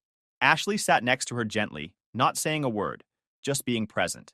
Emily said she did not understand how much damage all the favoritism had caused until the wedding fallout. She admitted that hearing people talk about her like she was selfish made her realize how selfish she had actually been. She said missing the wedding made her feel sick when she finally understood what she had skipped. "I want to fix things," she said, "but I know it will take a long time." I believed that part. She was not asking for instant forgiveness or pretending everything could go back to normal in a week. She was simply telling the truth, maybe for the first time in her life. I told her I forgave her. Not fully, not blindly, not in a way that erased everything. But I said the words because they were true in the simplest sense. I was done carrying anger around. Forgiveness did not mean immediate closeness. It just meant I was willing to try someday. She nodded, wiped her face, and thanked me. It was the calmest we had ever spoken to each other. Albert stood up afterward and said, "Good, that needed to happen." Coming from him, that was basically a standing ovation. Later that evening, Ashley and I took Albert for a slow walk around the neighborhood, like we usually did when he visited. The air was mild, and the sky had that soft glow that comes right before sunset. Albert walked with his hands behind his back, taking his time. After a few minutes, he said, "When I was younger, I kept bending over backward for people who never met me halfway. It took me too long to realize I was trading my energy for nothing. You learn eventually that you cannot fix people who do not show up." He looked at me then and added, "You did right by setting your line. You did right by standing firm. That is how you keep your sanity." Ashley squeezed my hand lightly. Walking with them, I felt something I had not felt in years. Not victory, not vindication, just relief. A clean sort of quiet in my chest, where the old heaviness used to sit. Things were not perfect. Maybe they never would be.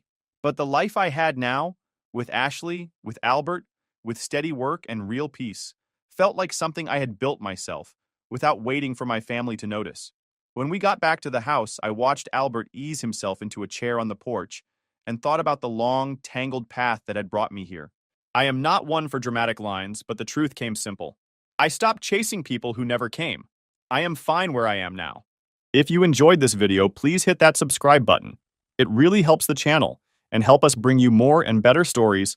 Thanks. Story 5. My sister demanded I babysit her 4 kids on New Year's Eve while they enjoyed the trip I was paying for. My parents sided with her, so I canceled all the travel plans and watched them go nuclear. Hey Reddit. So, I was standing in my doorway, staring at $38,000 worth of destruction. My sister did this after I refused to babysit her minions and canceled the trip I was paying for. But let me back up. This disaster started 4 months ago with a text. Name's Damon, 31 male. My phone buzzed during a client meeting. Family group chat. Sister Chelsea throwing out her latest demand like it was totally reasonable. Damon, Lake Tahoe for New Year's is happening. Cannot wait. Quick heads up. Need you to watch the kids New Year's Eve while Eric and I do the countdown dinner cruise. Like 7 to 8 hours tops. Thanks. I stared at that message. 7 to 8 hours. 4 kids. Ages 9, 7, 4, and 14 months. Connor's in his insufferable phase where he argues about everything. Sophie talks nonstop. Owen's basically a disaster with legs. And Chelsea wanted me to handle that circus alone on New Year's Eve while she and Eric partied on a cruise. I work enterprise sales. 60-hour weeks. High pressure. I hadn't taken time off in 9 months. Lake Tahoe was supposed to be my reset button, not an unpaid babysitting gig. Typed back quickly.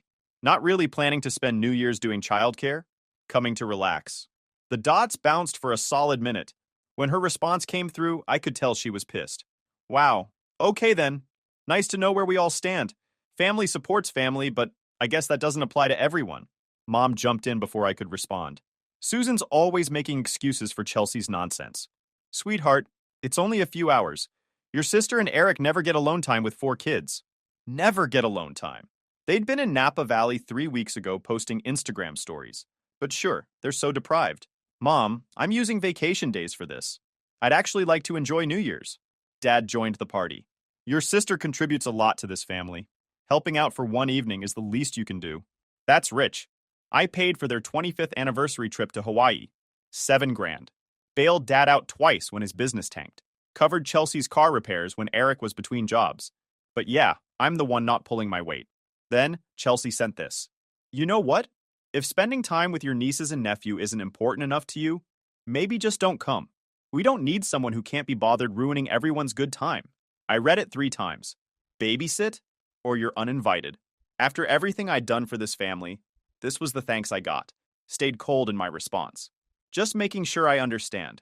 You're uninviting me from New Year's because I won't babysit. If you're going to be selfish about it, yeah. That's when I realized what was actually happening. I pulled up my laptop and started checking receipts. 4 months of planning. Chelsea had picked this premium resort on Lake Tahoe's North Shore. The kind of place that books up a year in advance. She'd sent the link with her usual breezy entitlement. Let's make this New Year's epic. What she conveniently skipped mentioning was that she expected everyone else to fund her family's portion. My Q4 commission had been solid, so I'd volunteered to cover things. Be the good brother and make it special for everyone. I'd booked their 3-bedroom lakeside cabin, paid for ski rentals, covered Eric's snowboard gear, fronted half their airfare, pulled up the credit card statements and did the math. Total, $22,570. $22,000. And now she was holding the whole trip hostage unless I agreed to be her free nanny. My phone buzzed. Another group message from Chelsea. Since certain people apparently can't be team players, maybe we should rethink who's actually committed to making this trip happen. That was it. I opened the resort website and checked their cancellation policy. Full refund within 5 days. I had 3 days left, so I canceled the cabin. Confirmation email came back instantly. Canceled the ski rentals. Done. Snowboard gear. Gone. Sent an email about the airfare money no longer being available. Then I opened the family group chat and typed out my response. Chelsea, message received loud and clear. If I'm not welcome unless I provide free labor, I respect that. However, need to inform everyone I've canceled the arrangements I paid for. Lakeside cabin for your family. $11,200. Ski and snowboard gear rentals. $2,850. Half your family's airfare.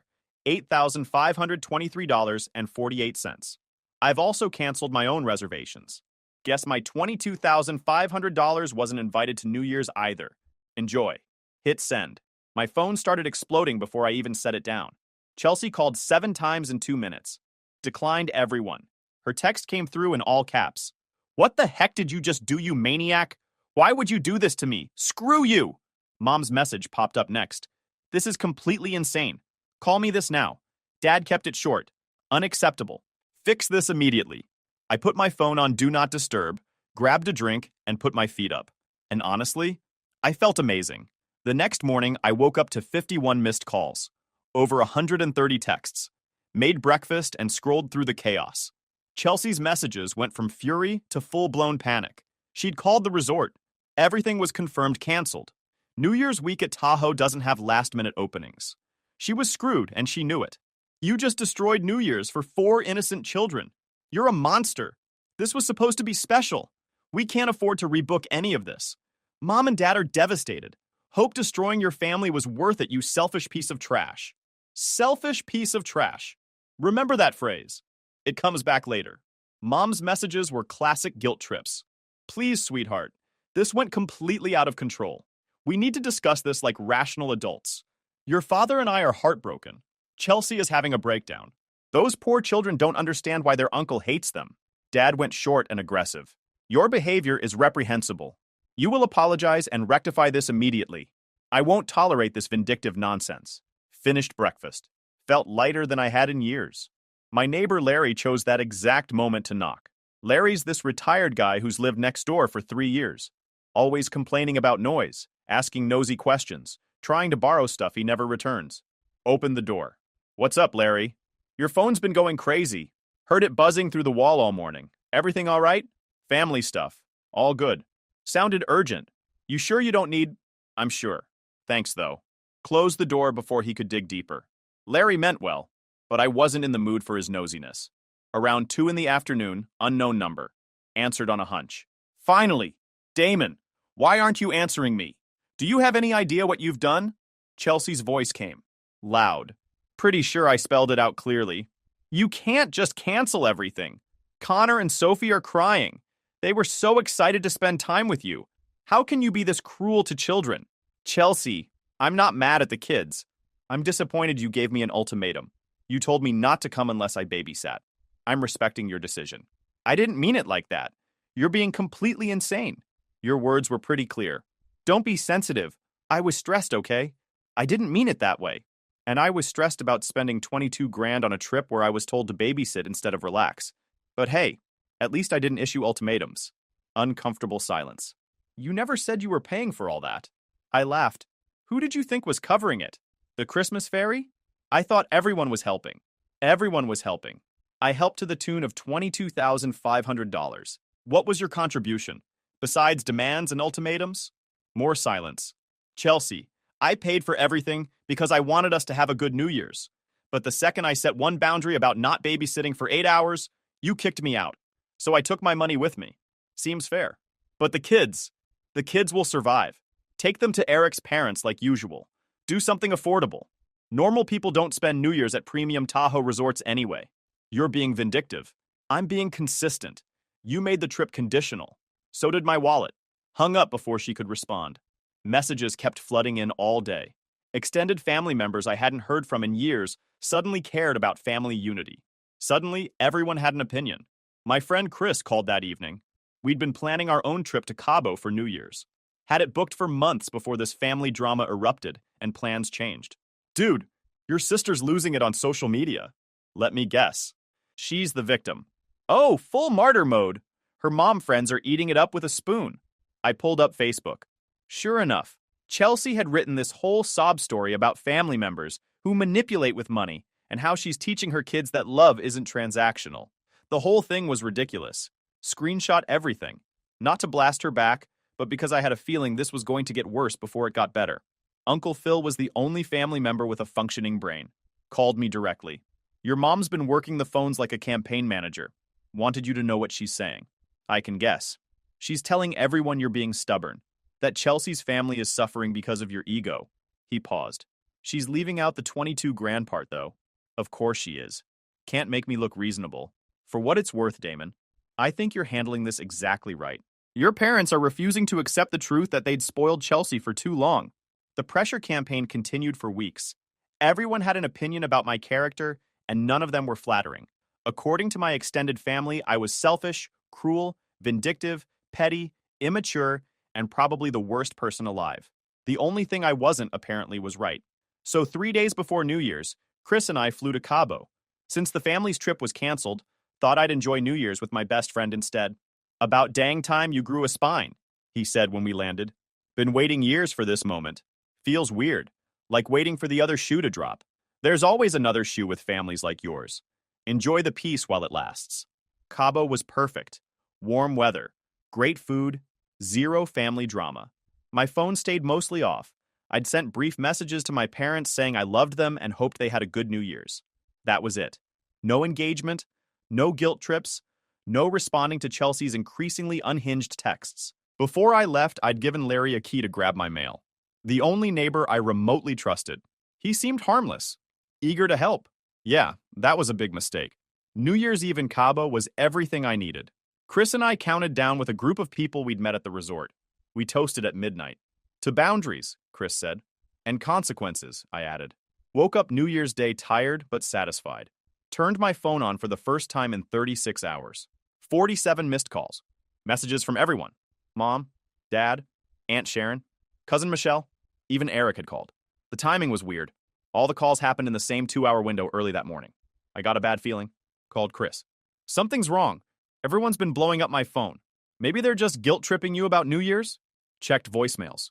Mom's voice came through first, high-pitched and panicked. Damon, something terrible has happened. Call immediately. Dad messaged. Son, we have a situation. Call as soon as possible. Dialed Mom back. She answered on the first ring. Oh, thank God. Damon, there's been an incident. What happened? Your apartment. There was a break-in. Your neighbor Larry called the police. They need you to contact them. My stomach dropped. What happened? I don't know the details. Larry said it looks bad. Really bad. You need to call the police. Got the number and called immediately. The officer who answered confirmed my address. Told me there'd been significant property damage. They'd responded to a neighbor's call about loud crashes and breaking glass. By the time they arrived, whoever did it was gone. How bad? Sir, you'll need to assess it yourself. But it's substantial. We've secured the scene and documented everything. When can you return?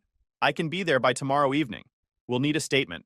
Bring ID and any documentation about your residence. Hung up. Stared at Chris. Someone trashed my place. Trash like college party damage or trashed like the cops are involved and called it substantial. His expression shifted. You don't think... Yeah, I think exactly that. We flew back the next day. Chris came with me, which I appreciated. Landed around 6 and drove straight to my apartment. Police tape remnants still clung to the doorframe. Larry was waiting in the hallway looking guilty. Damon, man, I'm so sorry. I heard everything around 11. Called the cops immediately. Did you see who it was? He looked away. I gave a statement to the police. They said they'd discuss it with you. Interesting. I unlocked my door and immediately understood. My apartment looked like a freaking crime scene. The TV was face down on the floor. Screen shattered into 1,000 pieces. The couch had been slashed open. Kitchen cabinets hung open with every dish smashed on the floor. Broken glass everywhere. The bathroom mirror was cracked. My bedroom looked like someone had a violent rage episode with my clothes. Everything torn, thrown, stomped on. Mattress slashed. Dresser drawers pulled out and broken. But the living room was the masterpiece. Someone had spray painted "selfish piece of trash" across my wall in huge, dripping red letters. The same words Chelsea had called me in her text messages. Family photos torn and scattered like confetti. My laptop smashed open on the floor. Chris whistled low. Geez, man. Yeah. Then I remembered something that made my pulse jump. The security cameras.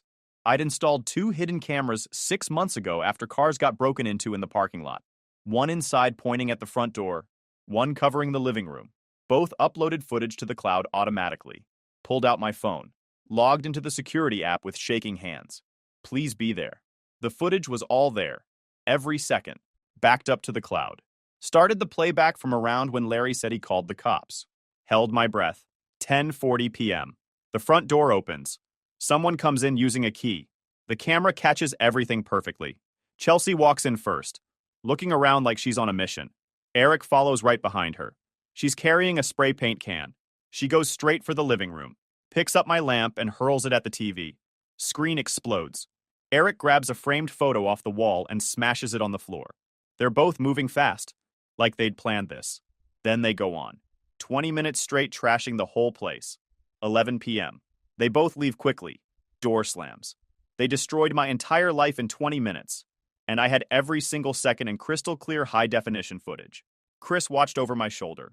That's your crazy sister. Yeah. That's felony destruction of property. That's breaking and entering. She's done. Yeah. I replayed it. Watched Chelsea spray paint those words across my wall. This was calculated revenge. Went back into the hallway. Larry was still there. looking like he wanted to disappear into the floor. Larry, did my sister come by asking about me? He couldn't meet my eyes. She came earlier, said she was worried about you, said she needed to check on your place to make sure everything was okay. Seemed really concerned. I thought, you gave her the key. She's family. I thought I was helping. She seemed so nice and worried, and she just committed multiple felonies in my apartment. His face went pale. Oh God. I didn't know. I swear I didn't know. She was so convincing. I just wanted to help. I wanted to be angry at him. Actually, I was. But honestly, Chelsea had probably played him. Put on the concerned sister act. Larry was just naive. It's handled. The cops have it now. Back inside, I called the detective. Explained I had video footage of the entire incident. He said he'd be there in 20 minutes. Detective Castillo showed up and watched the footage, taking notes. This is about as clear-cut as cases get. What happens next? We'll issue warrants for their arrest. Given the video evidence, they'll be picked up within 48 hours. You need to file a report detailing all damages. Photograph everything. Keep receipts for replacements. Contact your insurance company immediately. They're looking at felony charges. Chris and I spent the next 3 hours documenting everything. Plus, the cost to repaint and repair everything. The total hit $38,000. Around midnight, after Detective Castillo left, I finally called Mom back. Damon, are you home? How bad is it? It's bad, Mom. Everything's destroyed. Oh, honey, I'm so sorry. Do you have any idea who? Yeah, I know exactly who. Got them on camera. Silence. What do you mean you have them on camera? I mean I have security footage of Chelsea and Eric breaking in and destroying my place. The cops have the video. They're issuing arrest warrants. Damon, no. You can't be serious. You can't. Dead serious. They're getting arrested. But Chelsea wouldn't. She couldn't. She did. Mom's voice shifted into panic mode.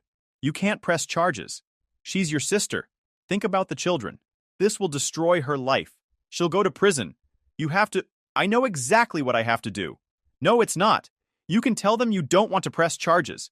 Damon, please. We can work this out. Let us pay for the damages. Just don't involve. Too late. Damon, be reasonable.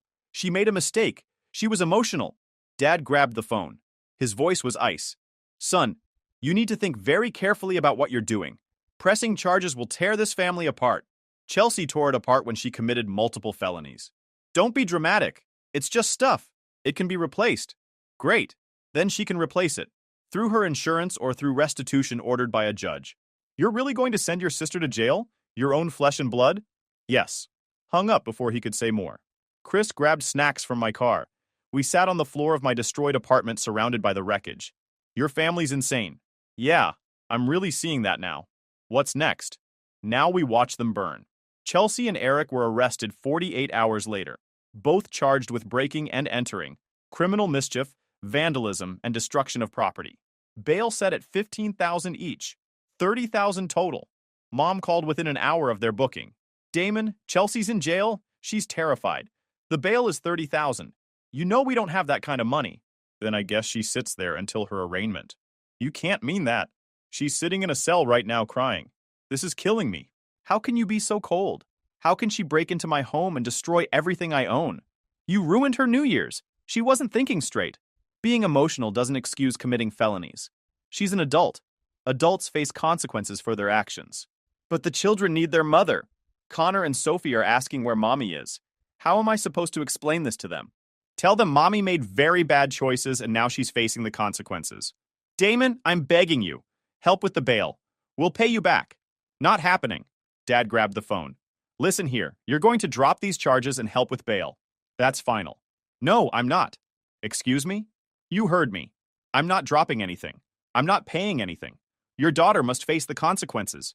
You smug, ungrateful. Don't. You've enabled her entitled behavior for years. Guilt tripped me for setting boundaries. And when she committed felonies, your first instinct was to make me fix it. I'm done, Dad. Hung up. Turned my phone off. Needed peace to deal with insurance and repairs, without constant harassment. The insurance adjuster came the next day. Took photos. Reviewed my documentation. The estimate came back at $38,000 in damages. My deductible was $2,000. Insurance would cover the rest, but processing would take weeks. I stayed with Chris in the meantime. My phone kept buzzing from relatives, cousins, aunts, uncles, everyone begging me to help with bail. Now I was the villain sending his sister to jail over a little property damage. Uncle Phil called. Damon, what Chelsea did was criminal. Serious criminal. Don't let anyone guilt you into backing down. Everyone thinks I'm overreacting. Everyone's an enabler. Chelsea's been spoiled rotten her entire life. Maybe this'll finally teach her the world doesn't revolve around her. That's what I'm hoping. Your dad's losing his mind, by the way. Calling everyone trying to organize pressure on you. Saying you're destroying the family over your ego. Sounds about right. Chelsea stayed in jail for 3 days. Eric's parents finally bailed them both out. Had to sell stocks, apparently. Took a big financial hit. Good. Mom called once Chelsea was released. Put her on speaker. Damon, I'm so sorry. I don't know what I was thinking. I wasn't thinking. Please, can we talk about dropping the charges? No. What do you mean, no? I have 4 kids. If I get convicted, I could go to prison. My kids could end up in foster care. This will ruin my entire life. Not my problem. Should have thought about that before destroying my apartment. I wasn't thinking. I was emotional. You have to understand. It doesn't excuse causing $38,000 in damage. You made choices. Now you face consequences. She started sobbing. Real dramatic sobs. How can you be so cold? I'm your sister. We grew up together. How can you just throw me away like this? I'll pay for everything. I swear. Just drop the charges, please. The prosecutor won't drop charges even if I wanted them to. And I don't. This is criminal court now. It's out of my hands. The family pressure went nuclear. Chelsea posted on Facebook about being arrested for a family disagreement, about how her brother was vindictively pressing charges over broken furniture. The comments were exactly what you'd expect. People who didn't know the full story offering thoughts and prayers and outrage at police brutality and the justice system. Mom's friend Amber commented, I can't believe your own brother would do this to you. Some people have no family values. Another one, Nicole. Praying for you, hun. Stay strong. Your brother sounds toxic. I sat there reading these comments, each one more ridiculous than the last. These people had no idea what actually happened. They were eating up her victim narrative like it was gospel. Chris saw it and showed me. She's really leaning into the victim thing. Are you going to respond? I thought about it. Then an idea hit me. A petty, absolutely perfect idea. Actually, yeah, I am. So, I pulled up the security footage on my laptop, downloaded the 20-minute clip, opened my video editing software, and made a highlight reel. Just the best parts. Chelsea hurling the lamp at my TV. Eric slashing my couch. Chelsea spray painting selfish piece of trash across my wall. Set it to timestamps. Exported it. Uploaded it to a private video hosting site.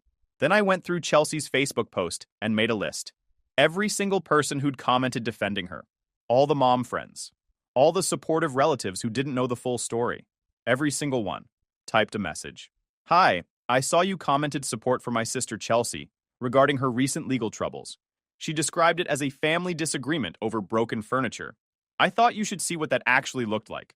This is security footage from my apartment. Total damage. $38,000. Both Chelsea and Eric are facing felony charges. Hope this clears up any confusion. Attach the video link. Hit send to all 23 people. Chris watched over my shoulder. Oh, this is about to go nuclear. The responses started coming in within an hour. Most people didn't reply directly to me, but I could see the Facebook comments disappearing one by one. Amber's supportive comment? Gone. Nicole's prayer hands? Deleted. By the next morning, Chelsea's Facebook post had gone from 23 supportive comments down to 4. My phone rang. Chelsea. I let it go to voicemail. She called 6 more times. Finally left a message. What did you do? Amber just called me asking if I was okay. Said you sent her some video. My friends are all messaging me. Nicole said she can't believe what she saw. Answer your phone now. Listen to the voicemail on speaker with Chris. We both cracked up. That's the sound of reality hitting, Chris said. Mom called next. Damon, Chelsea is hysterical. She said you sent a video to all her friends. Please tell me you didn't.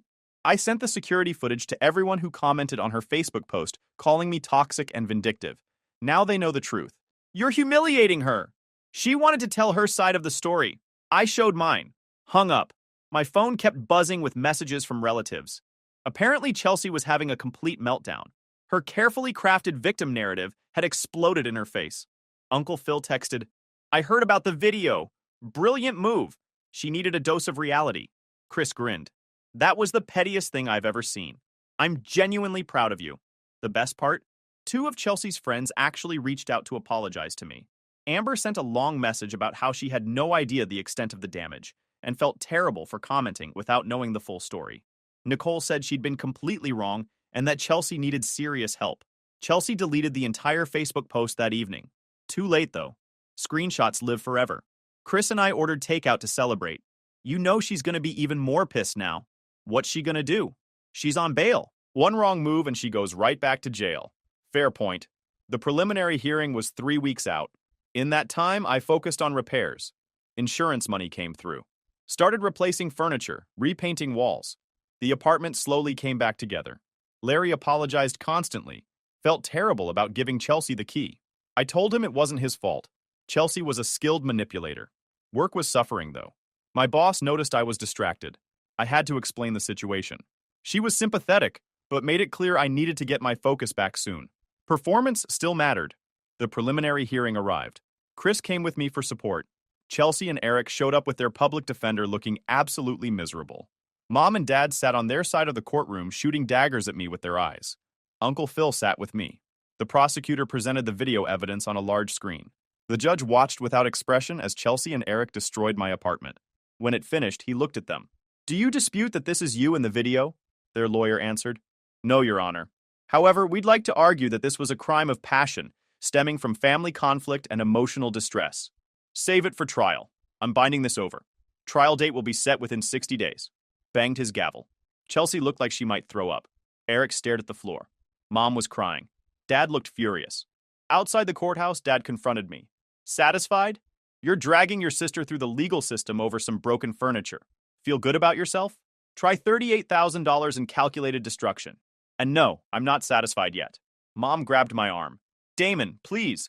Family forgives. We work things out. We don't send each other to prison. Pulled my arm away. She made her bed. She can lie in it now. Uncle Phil walked up. Let's go, Damon. Nothing productive happening here. We left them standing there. In the parking lot, Uncle Phil clapped me on the shoulder. Handled that perfectly. Didn't feel perfect? Never does. But your parents needed to hear it. The trial got scheduled for 2 months later. Chelsea's lawyer tried negotiating a plea deal. The prosecutor sent me the terms.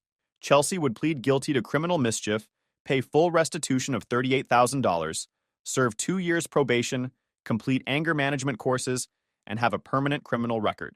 Eric would get similar terms. It was fair. They'd avoid jail time, but face real consequences. Financial devastation, criminal records, probation, the works. I told the prosecutor I'd accept the plea. Out of practicality, trial would be stressful and time-consuming. The plea deal gave me restitution and punished them appropriately. Mom called when she found out. Thank you. I know this was hard, but thank you for not pushing for prison time. Don't mistake this for forgiveness. Still, it means something. It means you care. If she violates probation even once, she goes to jail. Make absolutely sure she understands that. The plea hearing was quick. Chelsea and Eric stood before the judge, admitted guilt, and accepted the terms. The judge warned them that any probation violations would result in immediate incarceration. They both nodded, looking defeated and broken. Afterward, Mom approached me in the hallway. Dad was with her. Both looked exhausted, like they'd aged 10 years in 2 months. Damon, can we talk? Just the 3 of us? We found a quiet corner away from everyone else. Dad spoke first. His voice was rough, defeated. Damon, we owe you an apology. We handled this entire situation wrong from the very beginning.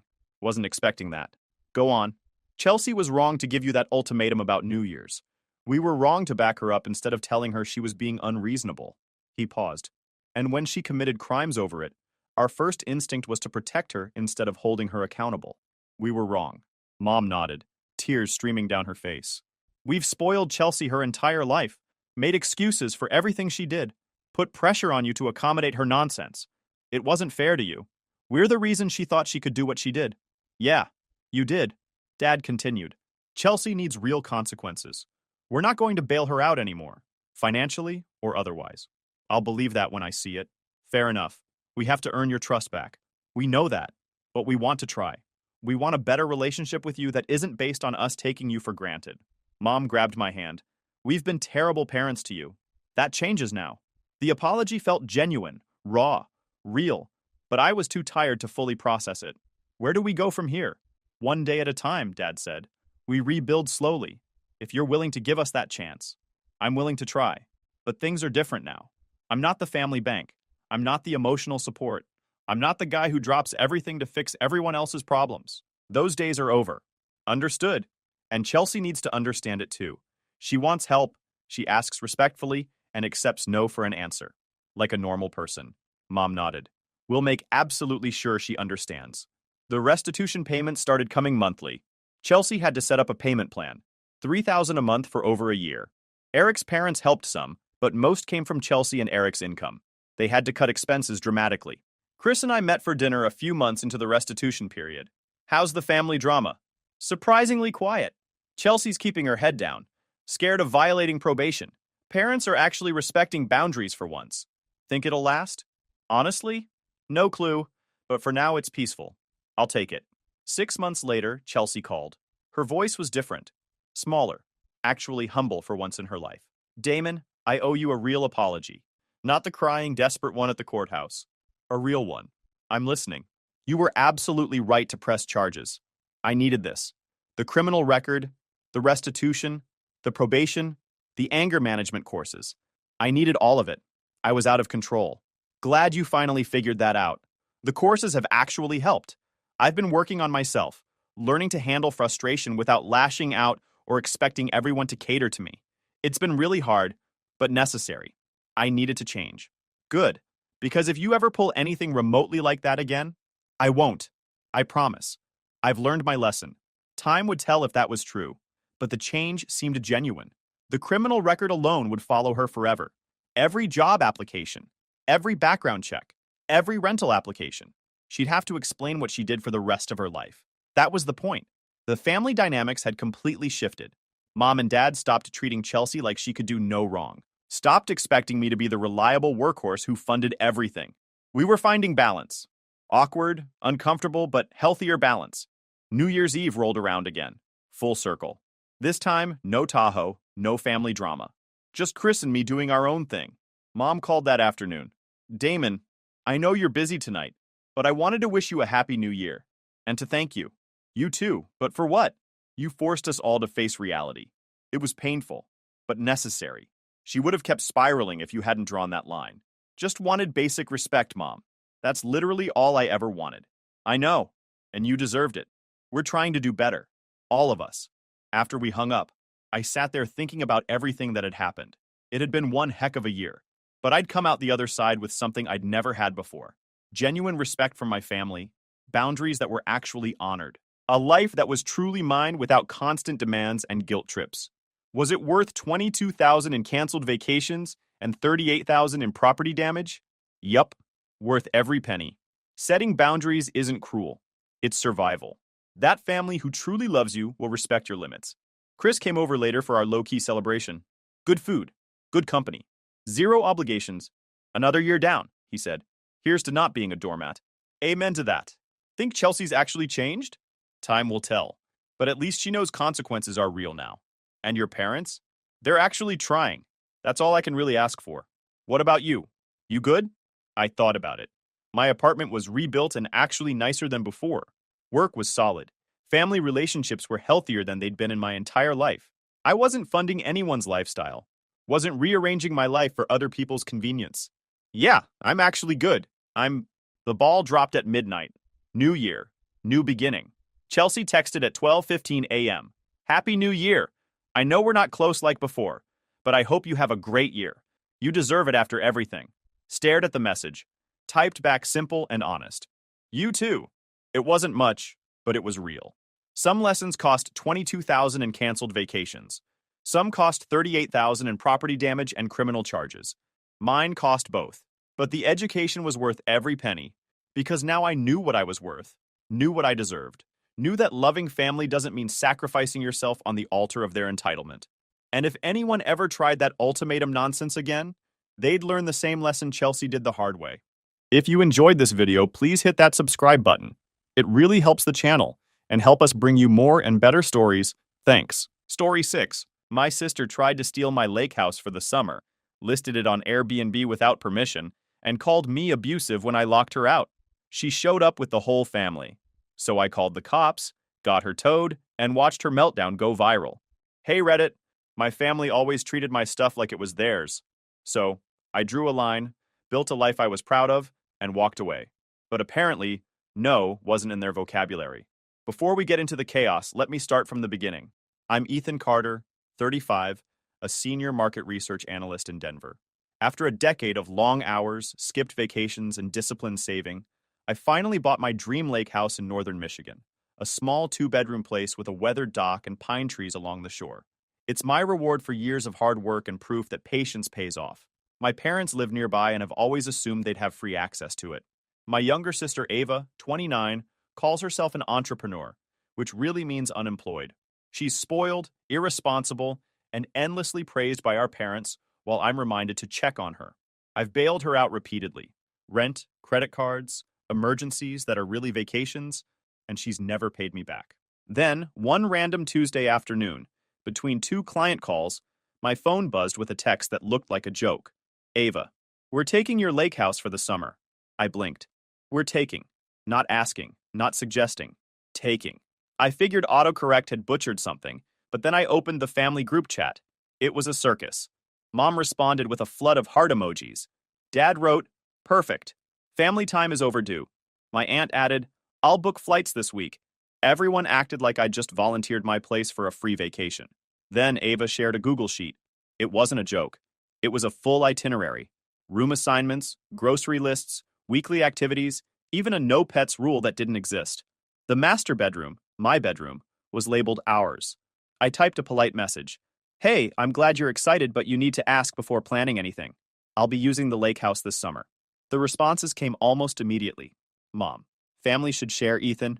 Dad, don't be difficult. It's just a house. Ava, you're hardly ever there anyway. We'll take better care of it. A few hours later, Ava posted a lake life mood board to her Instagram story. Every photo, the dock, the fire pit, the living room, was from my property. The caption read, Our lakeside summer starts soon. Lawner family goals. Then came a calendar invite titled Lake House Turnover Cleaning, June 29th. The description said, Please make sure the property is clean before our arrival. It was sent from Ava's brand email. Apparently, I wasn't just the owner. I was now the janitor too. I scrolled through the messages again. They weren't kidding. My cousin asked if he could bring his dog, the same one that chewed through my leather couch 2 Christmases ago. My aunt was organizing a 4th of July barbecue on my deck. Ava's boyfriend offered to help with maintenance, as if he was taking over property management. Not a single person had asked permission. They had decided collectively that because we share DNA, I was obligated to hand over the one thing I'd earned entirely by myself. This wasn't just entitlement. It was full-on delusion. I didn't bother replying again. Instead, I started screenshotting everything. The group chat, the spreadsheet, the Instagram story, even the cleaning schedule. If this ever needed to become evidence, I wanted a digital paper trail. That night, while the group continued planning our summer, I logged into my company's portal and submitted a PTO request for the end of June and the first week of July. It was approved within minutes. I leaned back in my chair. This wasn't about a lake house. It was about boundaries. And for 35 years, mine had been treated like suggestions. But this time was different. This wasn't just a casual favor or a few $100s. This was the one thing I'd worked relentlessly to earn, being treated like a community property. They were planning an entire summer vacation in a place they didn't own, without so much as a question. I wasn't going to argue. I wasn't going to explain why this was unacceptable. I'd spent too many years explaining things to people who had no interest in listening. Instead, I made a decision. I'd let them come. Let them pack the cars, drag the coolers, and drive 6 hours north.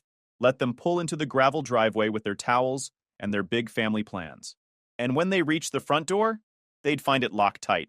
They wanted me to be the villain? Fine, I'd play the part. But this time, I'd be the one writing the ending.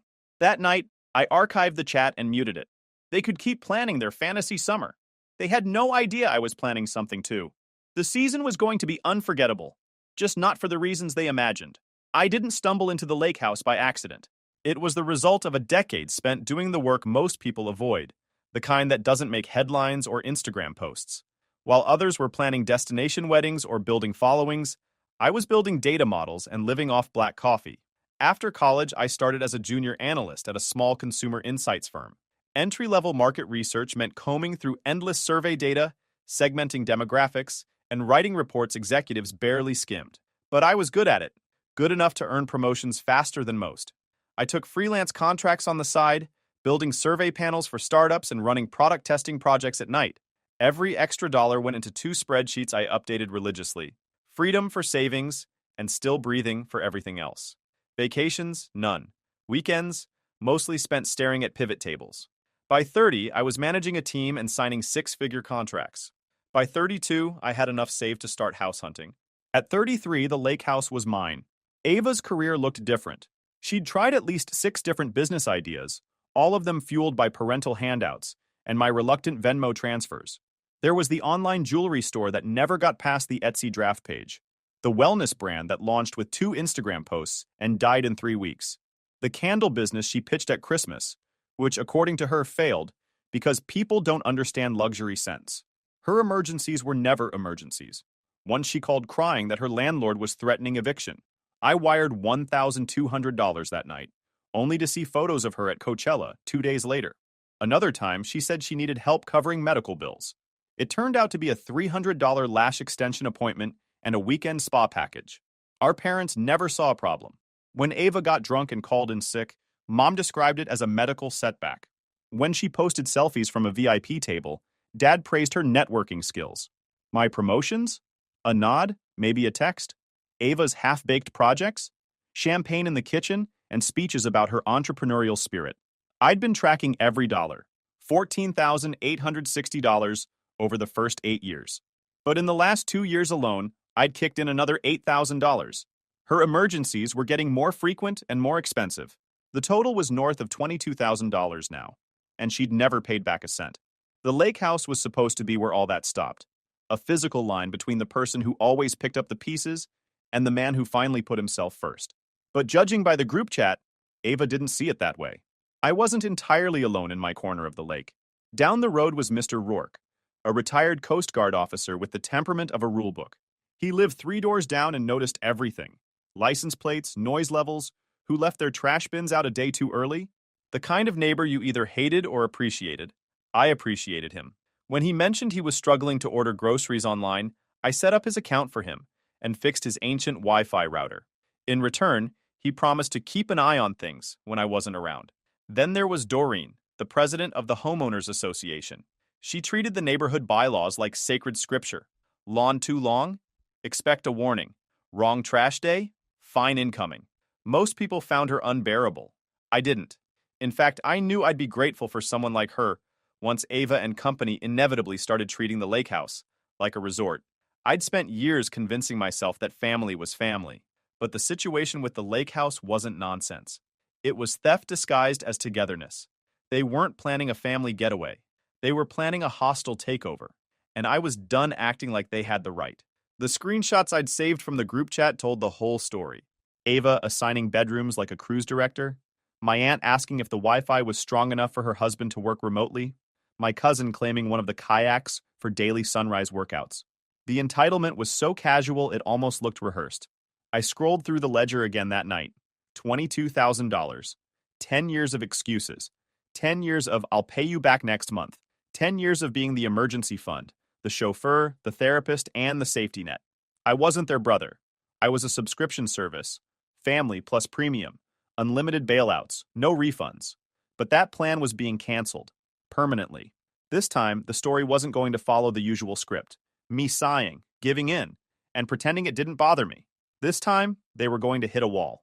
And not just a locked door. A firm, legal, well-documented, bulletproof wall. The next chapter of my life, and theirs, was about to start. And for once, I wasn't the one footing the bill.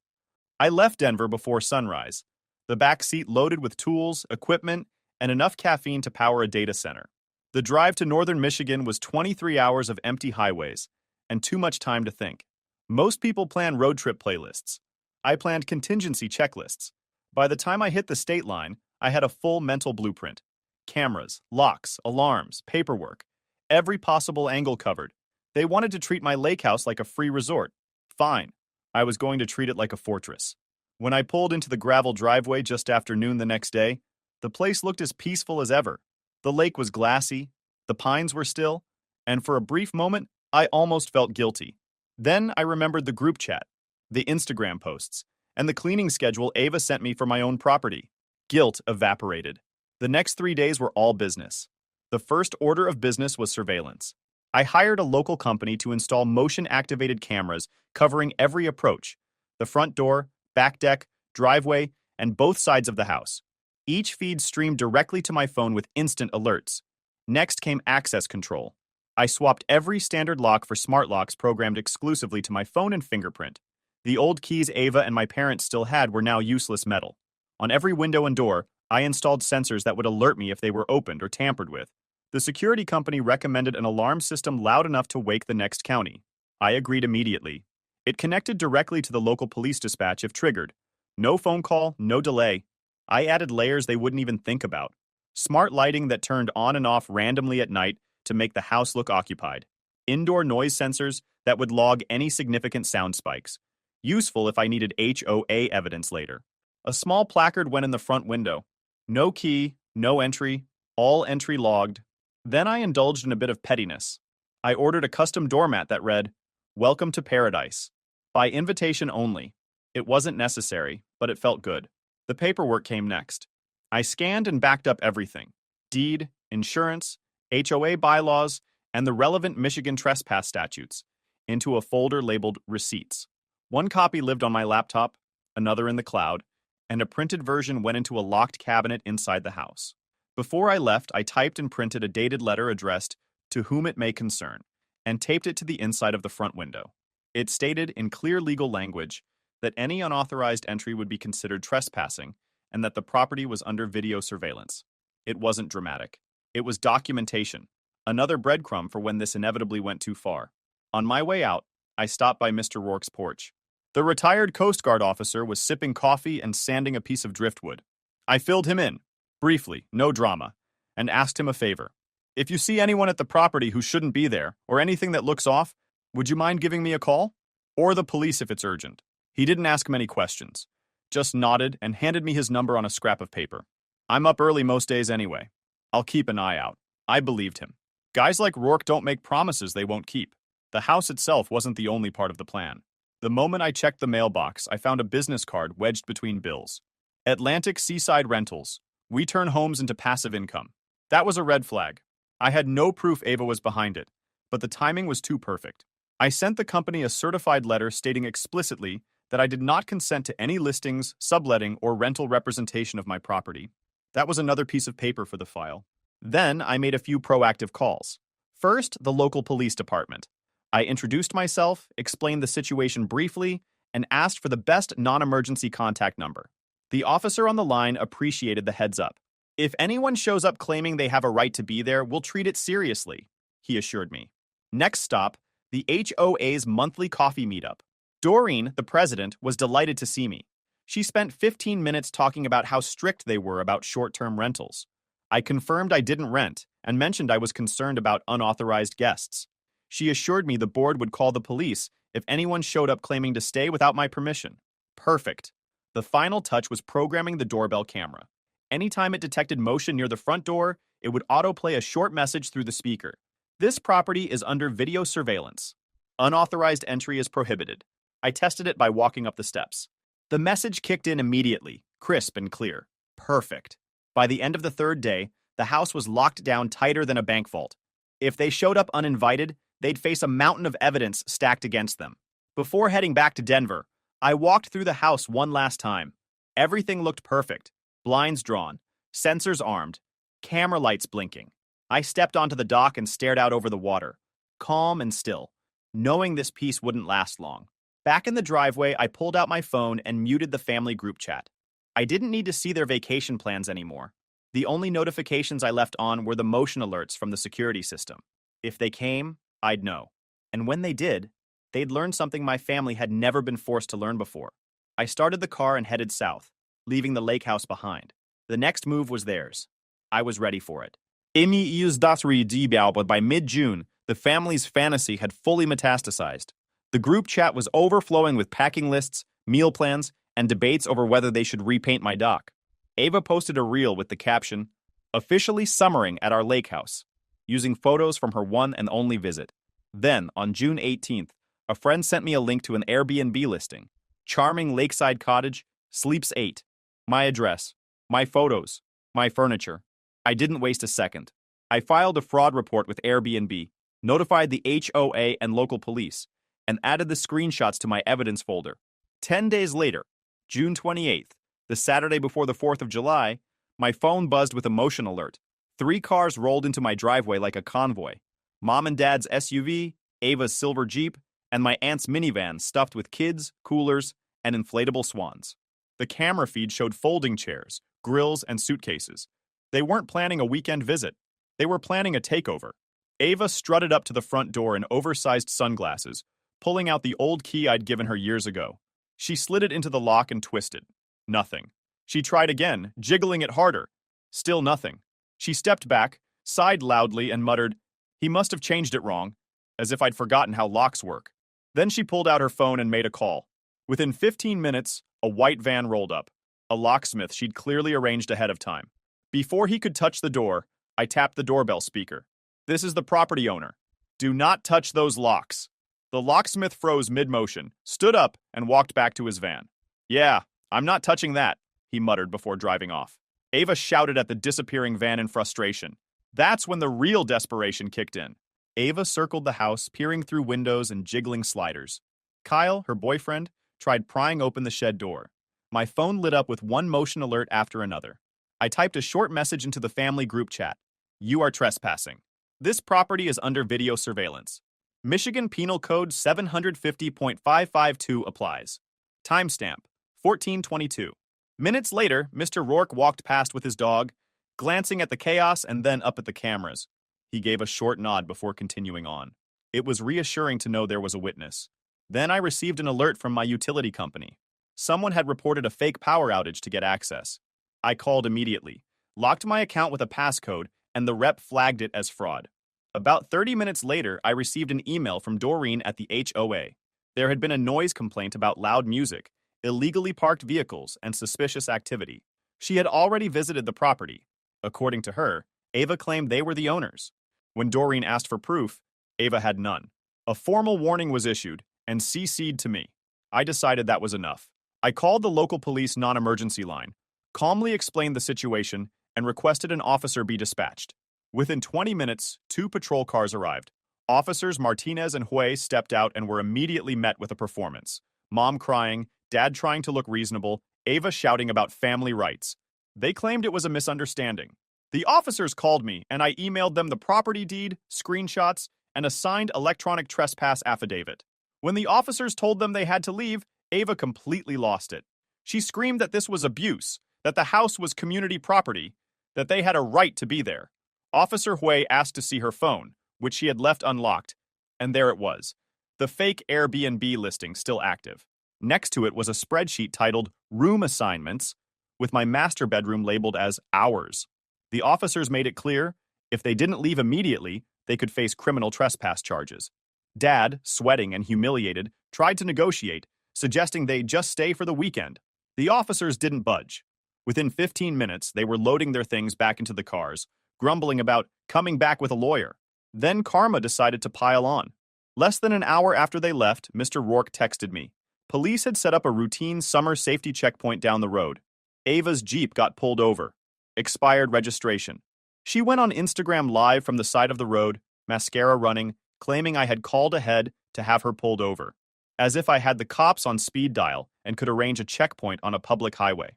The comments were split between, "OMG, that's abuse," and "Girl, you just forgot to renew your tags." I couldn't help but laugh. The universe didn't need my help. It had a subscription service of its own. The silence didn't last long. Within 24 hours of being escorted off my property, Ava was back online. Except this time, the performance had a new stage. Her Instagram stories turned into a rant series, each one more dramatic than the last. I was now greedy, emotionally abusive, and brainwashed by money. She posted a slideshow of photos of my lake house, claiming I'd locked my own family out of their vacation home. Her followers, who mostly consisted of friends who still lived with their parents, ate it up. She doubled down with a caption that read, "Some people let money change them. Some people forget family matters more than property." She conveniently left out the part where she tried to break into said property and listed it on Airbnb. The comments poured in. People calling me selfish, cold, controlling. I didn't respond. Screenshots were enough. The smear campaign didn't stop there. A few days later, my manager forwarded me an email from someone with my mom's name. It was addressed directly to the company. In it, she suggested I might be struggling with anger issues and unresolved family trauma that could affect my workplace behavior. My boss's message above the forwarded email was simple. Thought you should see this. I'm not concerned, but HR flagged it. I wrote back immediately, calm and concise. I explained the situation, the attempted trespassing, the police involvement, the false claims online, and attached the documentation. Police report number, screenshots of Ava's posts, the fraudulent Airbnb listing, and the trespass affidavit. I ended with a request that any further communication from my family be routed to HR directly. My boss replied less than an hour later, "Understood. You're fine." Honestly, impressive documentation. That was the last time my family's attempts to sabotage my career even registered. They had tried to make me look unstable. Instead, they'd handed me another opportunity to show how controlled and prepared I was. Next, I decided to draw a legal line in the sand. I downloaded a cease and desist template. I sent 2 letters. The first went to Ava. Stop the defamatory posts, remove my property images, cease the fraud attempts. The second went to my mother. Do not contact my employer again under any circumstances, or future incidents will be treated as harassment and referred to legal counsel. Both were sent certified mail. Both were delivered within 3 days. Neither responded. Meanwhile, Doreen from the HOA turned out to be more useful than I expected. She filed a noise violation for the driveway music incident and an official note about attempted unauthorized occupancy. In her report, she included that Ava had falsely claimed ownership and refused to leave when asked. It wasn't just neighborhood gossip anymore. It was a documented pattern of behavior. Even the community itself seemed to take my side. One afternoon, I received a handwritten note in the mail. It was from Mr. Rourke. Saw the whole thing. It read in block letters. Sorry you're going through this. You're in the right. Don't let them bully you. It was a small thing, but it mattered. Having an impartial witness who'd seen their behavior firsthand would help if things escalated further. But Ava wasn't done playing the victim. On Facebook, she wrote a post accusing me of weaponizing the legal system against my own blood. She claimed the police had humiliated them on their property. My aunt commented that I had forgotten where I came from. Distant cousins I hadn't spoken to in years started chiming in with their opinions. One even messaged me privately to say I was overreacting and should let family use the place once in a while. I didn't respond to any of them. Every word they posted went straight into a growing evidence folder titled Family Defamation Attempts. In the family group chat, things got worse. Ava's messages shifted from angry to unhinged. One read, "We're talking to a lawyer. We're going to get legal access to our lake house." Another said, "This isn't over. We have rights." I couldn't help but laugh when I read that one. "I'd love to see the deed with your name spelled imaginary," I muttered to myself. They could threaten all they wanted. The law was on my side, the documentation was airtight, and their every public misstep was another piece of evidence in my favor. The smear campaign wasn't about winning.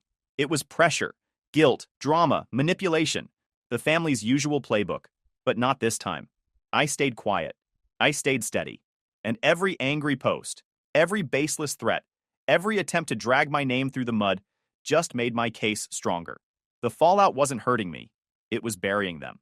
They had gone from family bonding trip to police warnings, fraud reports, HOA violations, and defamation letters in less than a month.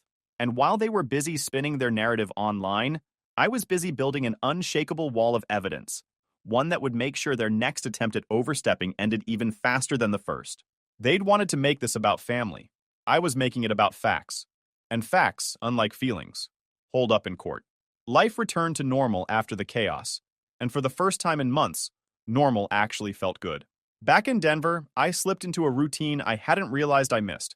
Mornings started with the gym instead of angry texts. Evenings were focused on client projects instead of family drama. Weekends were split between hiking trips and quiet solo drives to the lake house, where I could finally enjoy the silence I'd worked so hard to protect. I kept the family group chat muted, but I still checked it every now and then, not out of curiosity, but to document anything stupid. The posts were still coming. Cryptic quotes about greed, subtweets about betrayal, and the occasional conspiracy theory that I had stolen the house. All of it went into the receipts folder. Then, the next move came, and it was uglier than before. One Tuesday morning, I got an alert from my electric company.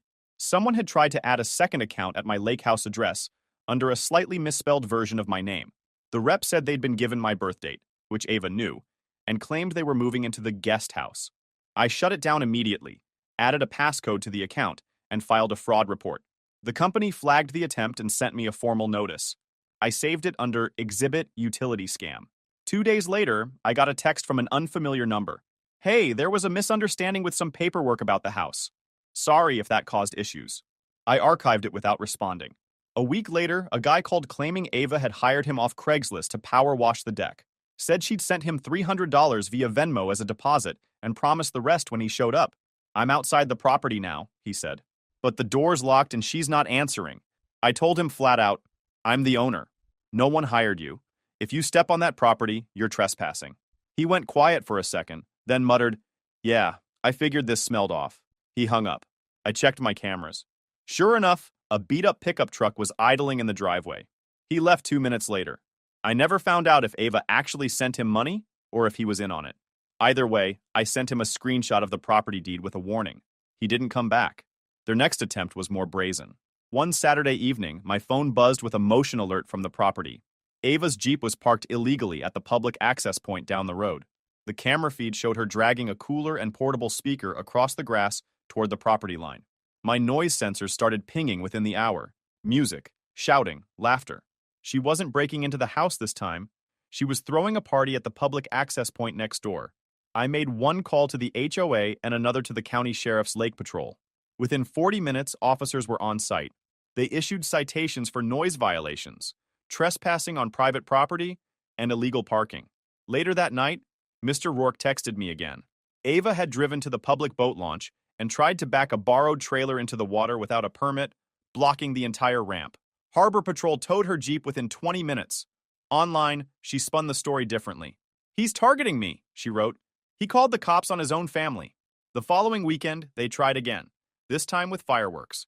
I was watching the camera feeds when Mr. Rourke texted me. They're setting up rockets by the shore.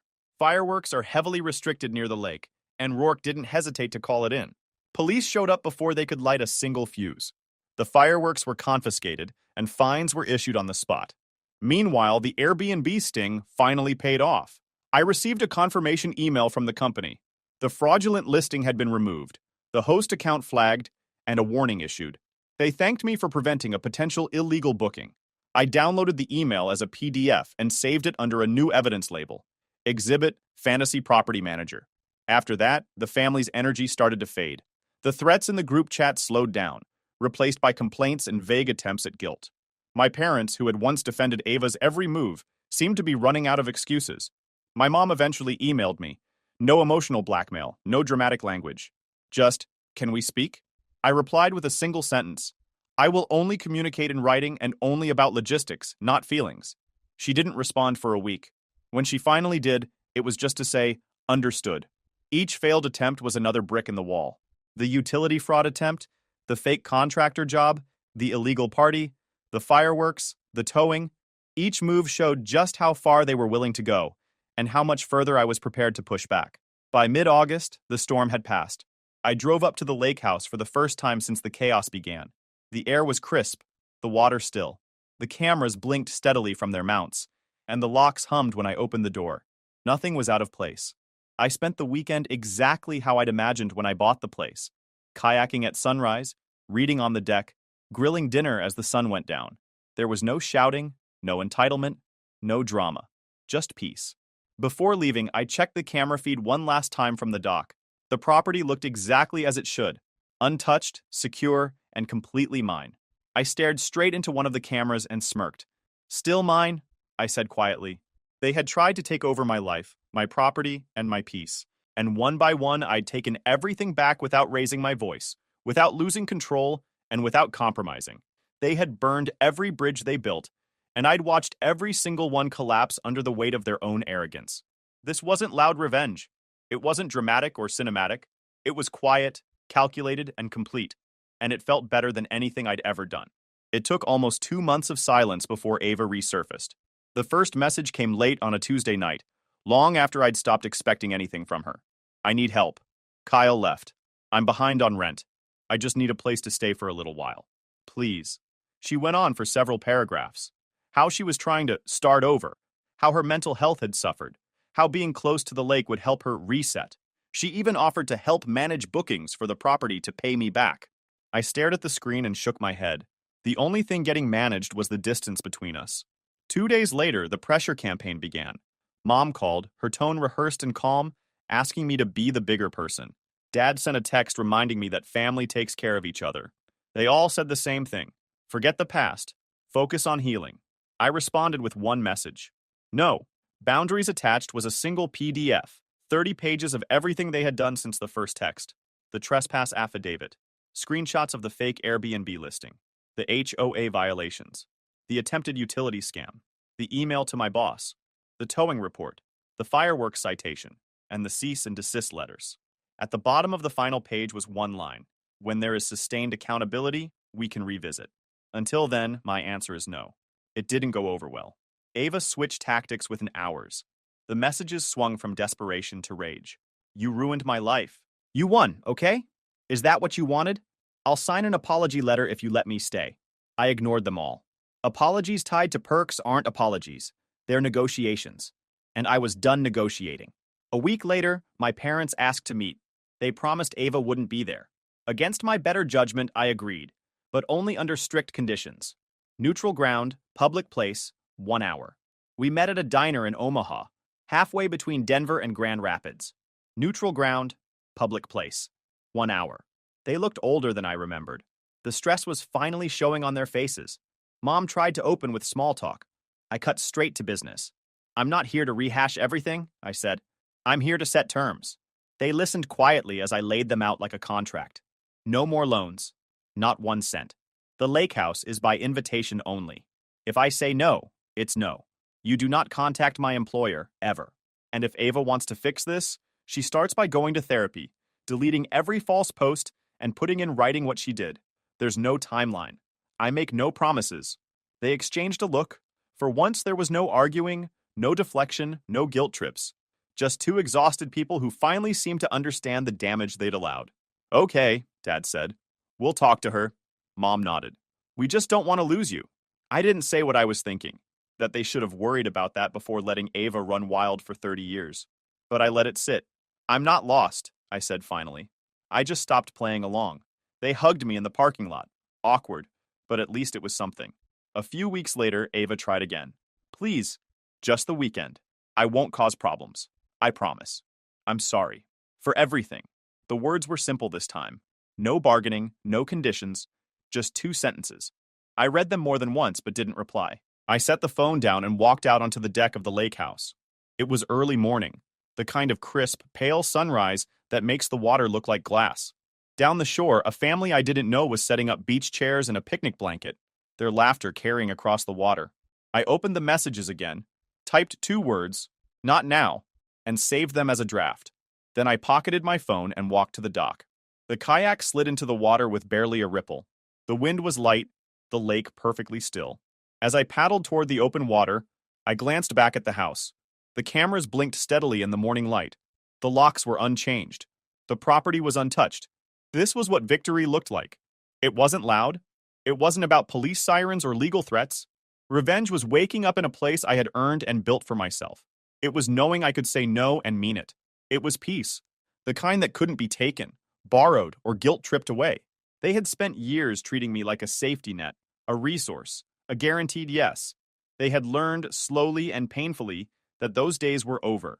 And maybe someday, if the apologies are real and the behavior changes, I'll consider letting them back into my life. But that choice will be mine, not theirs. The rest of it, the drama, the guilt, the manipulation, was just noise. And for the first time in my life, I couldn't hear a thing. YouTube just dropped this new hype feature. If you're hooked on this story, smash that hype button. It tells YouTube this video deserves to blow up, and it keeps even crazier stories coming your way.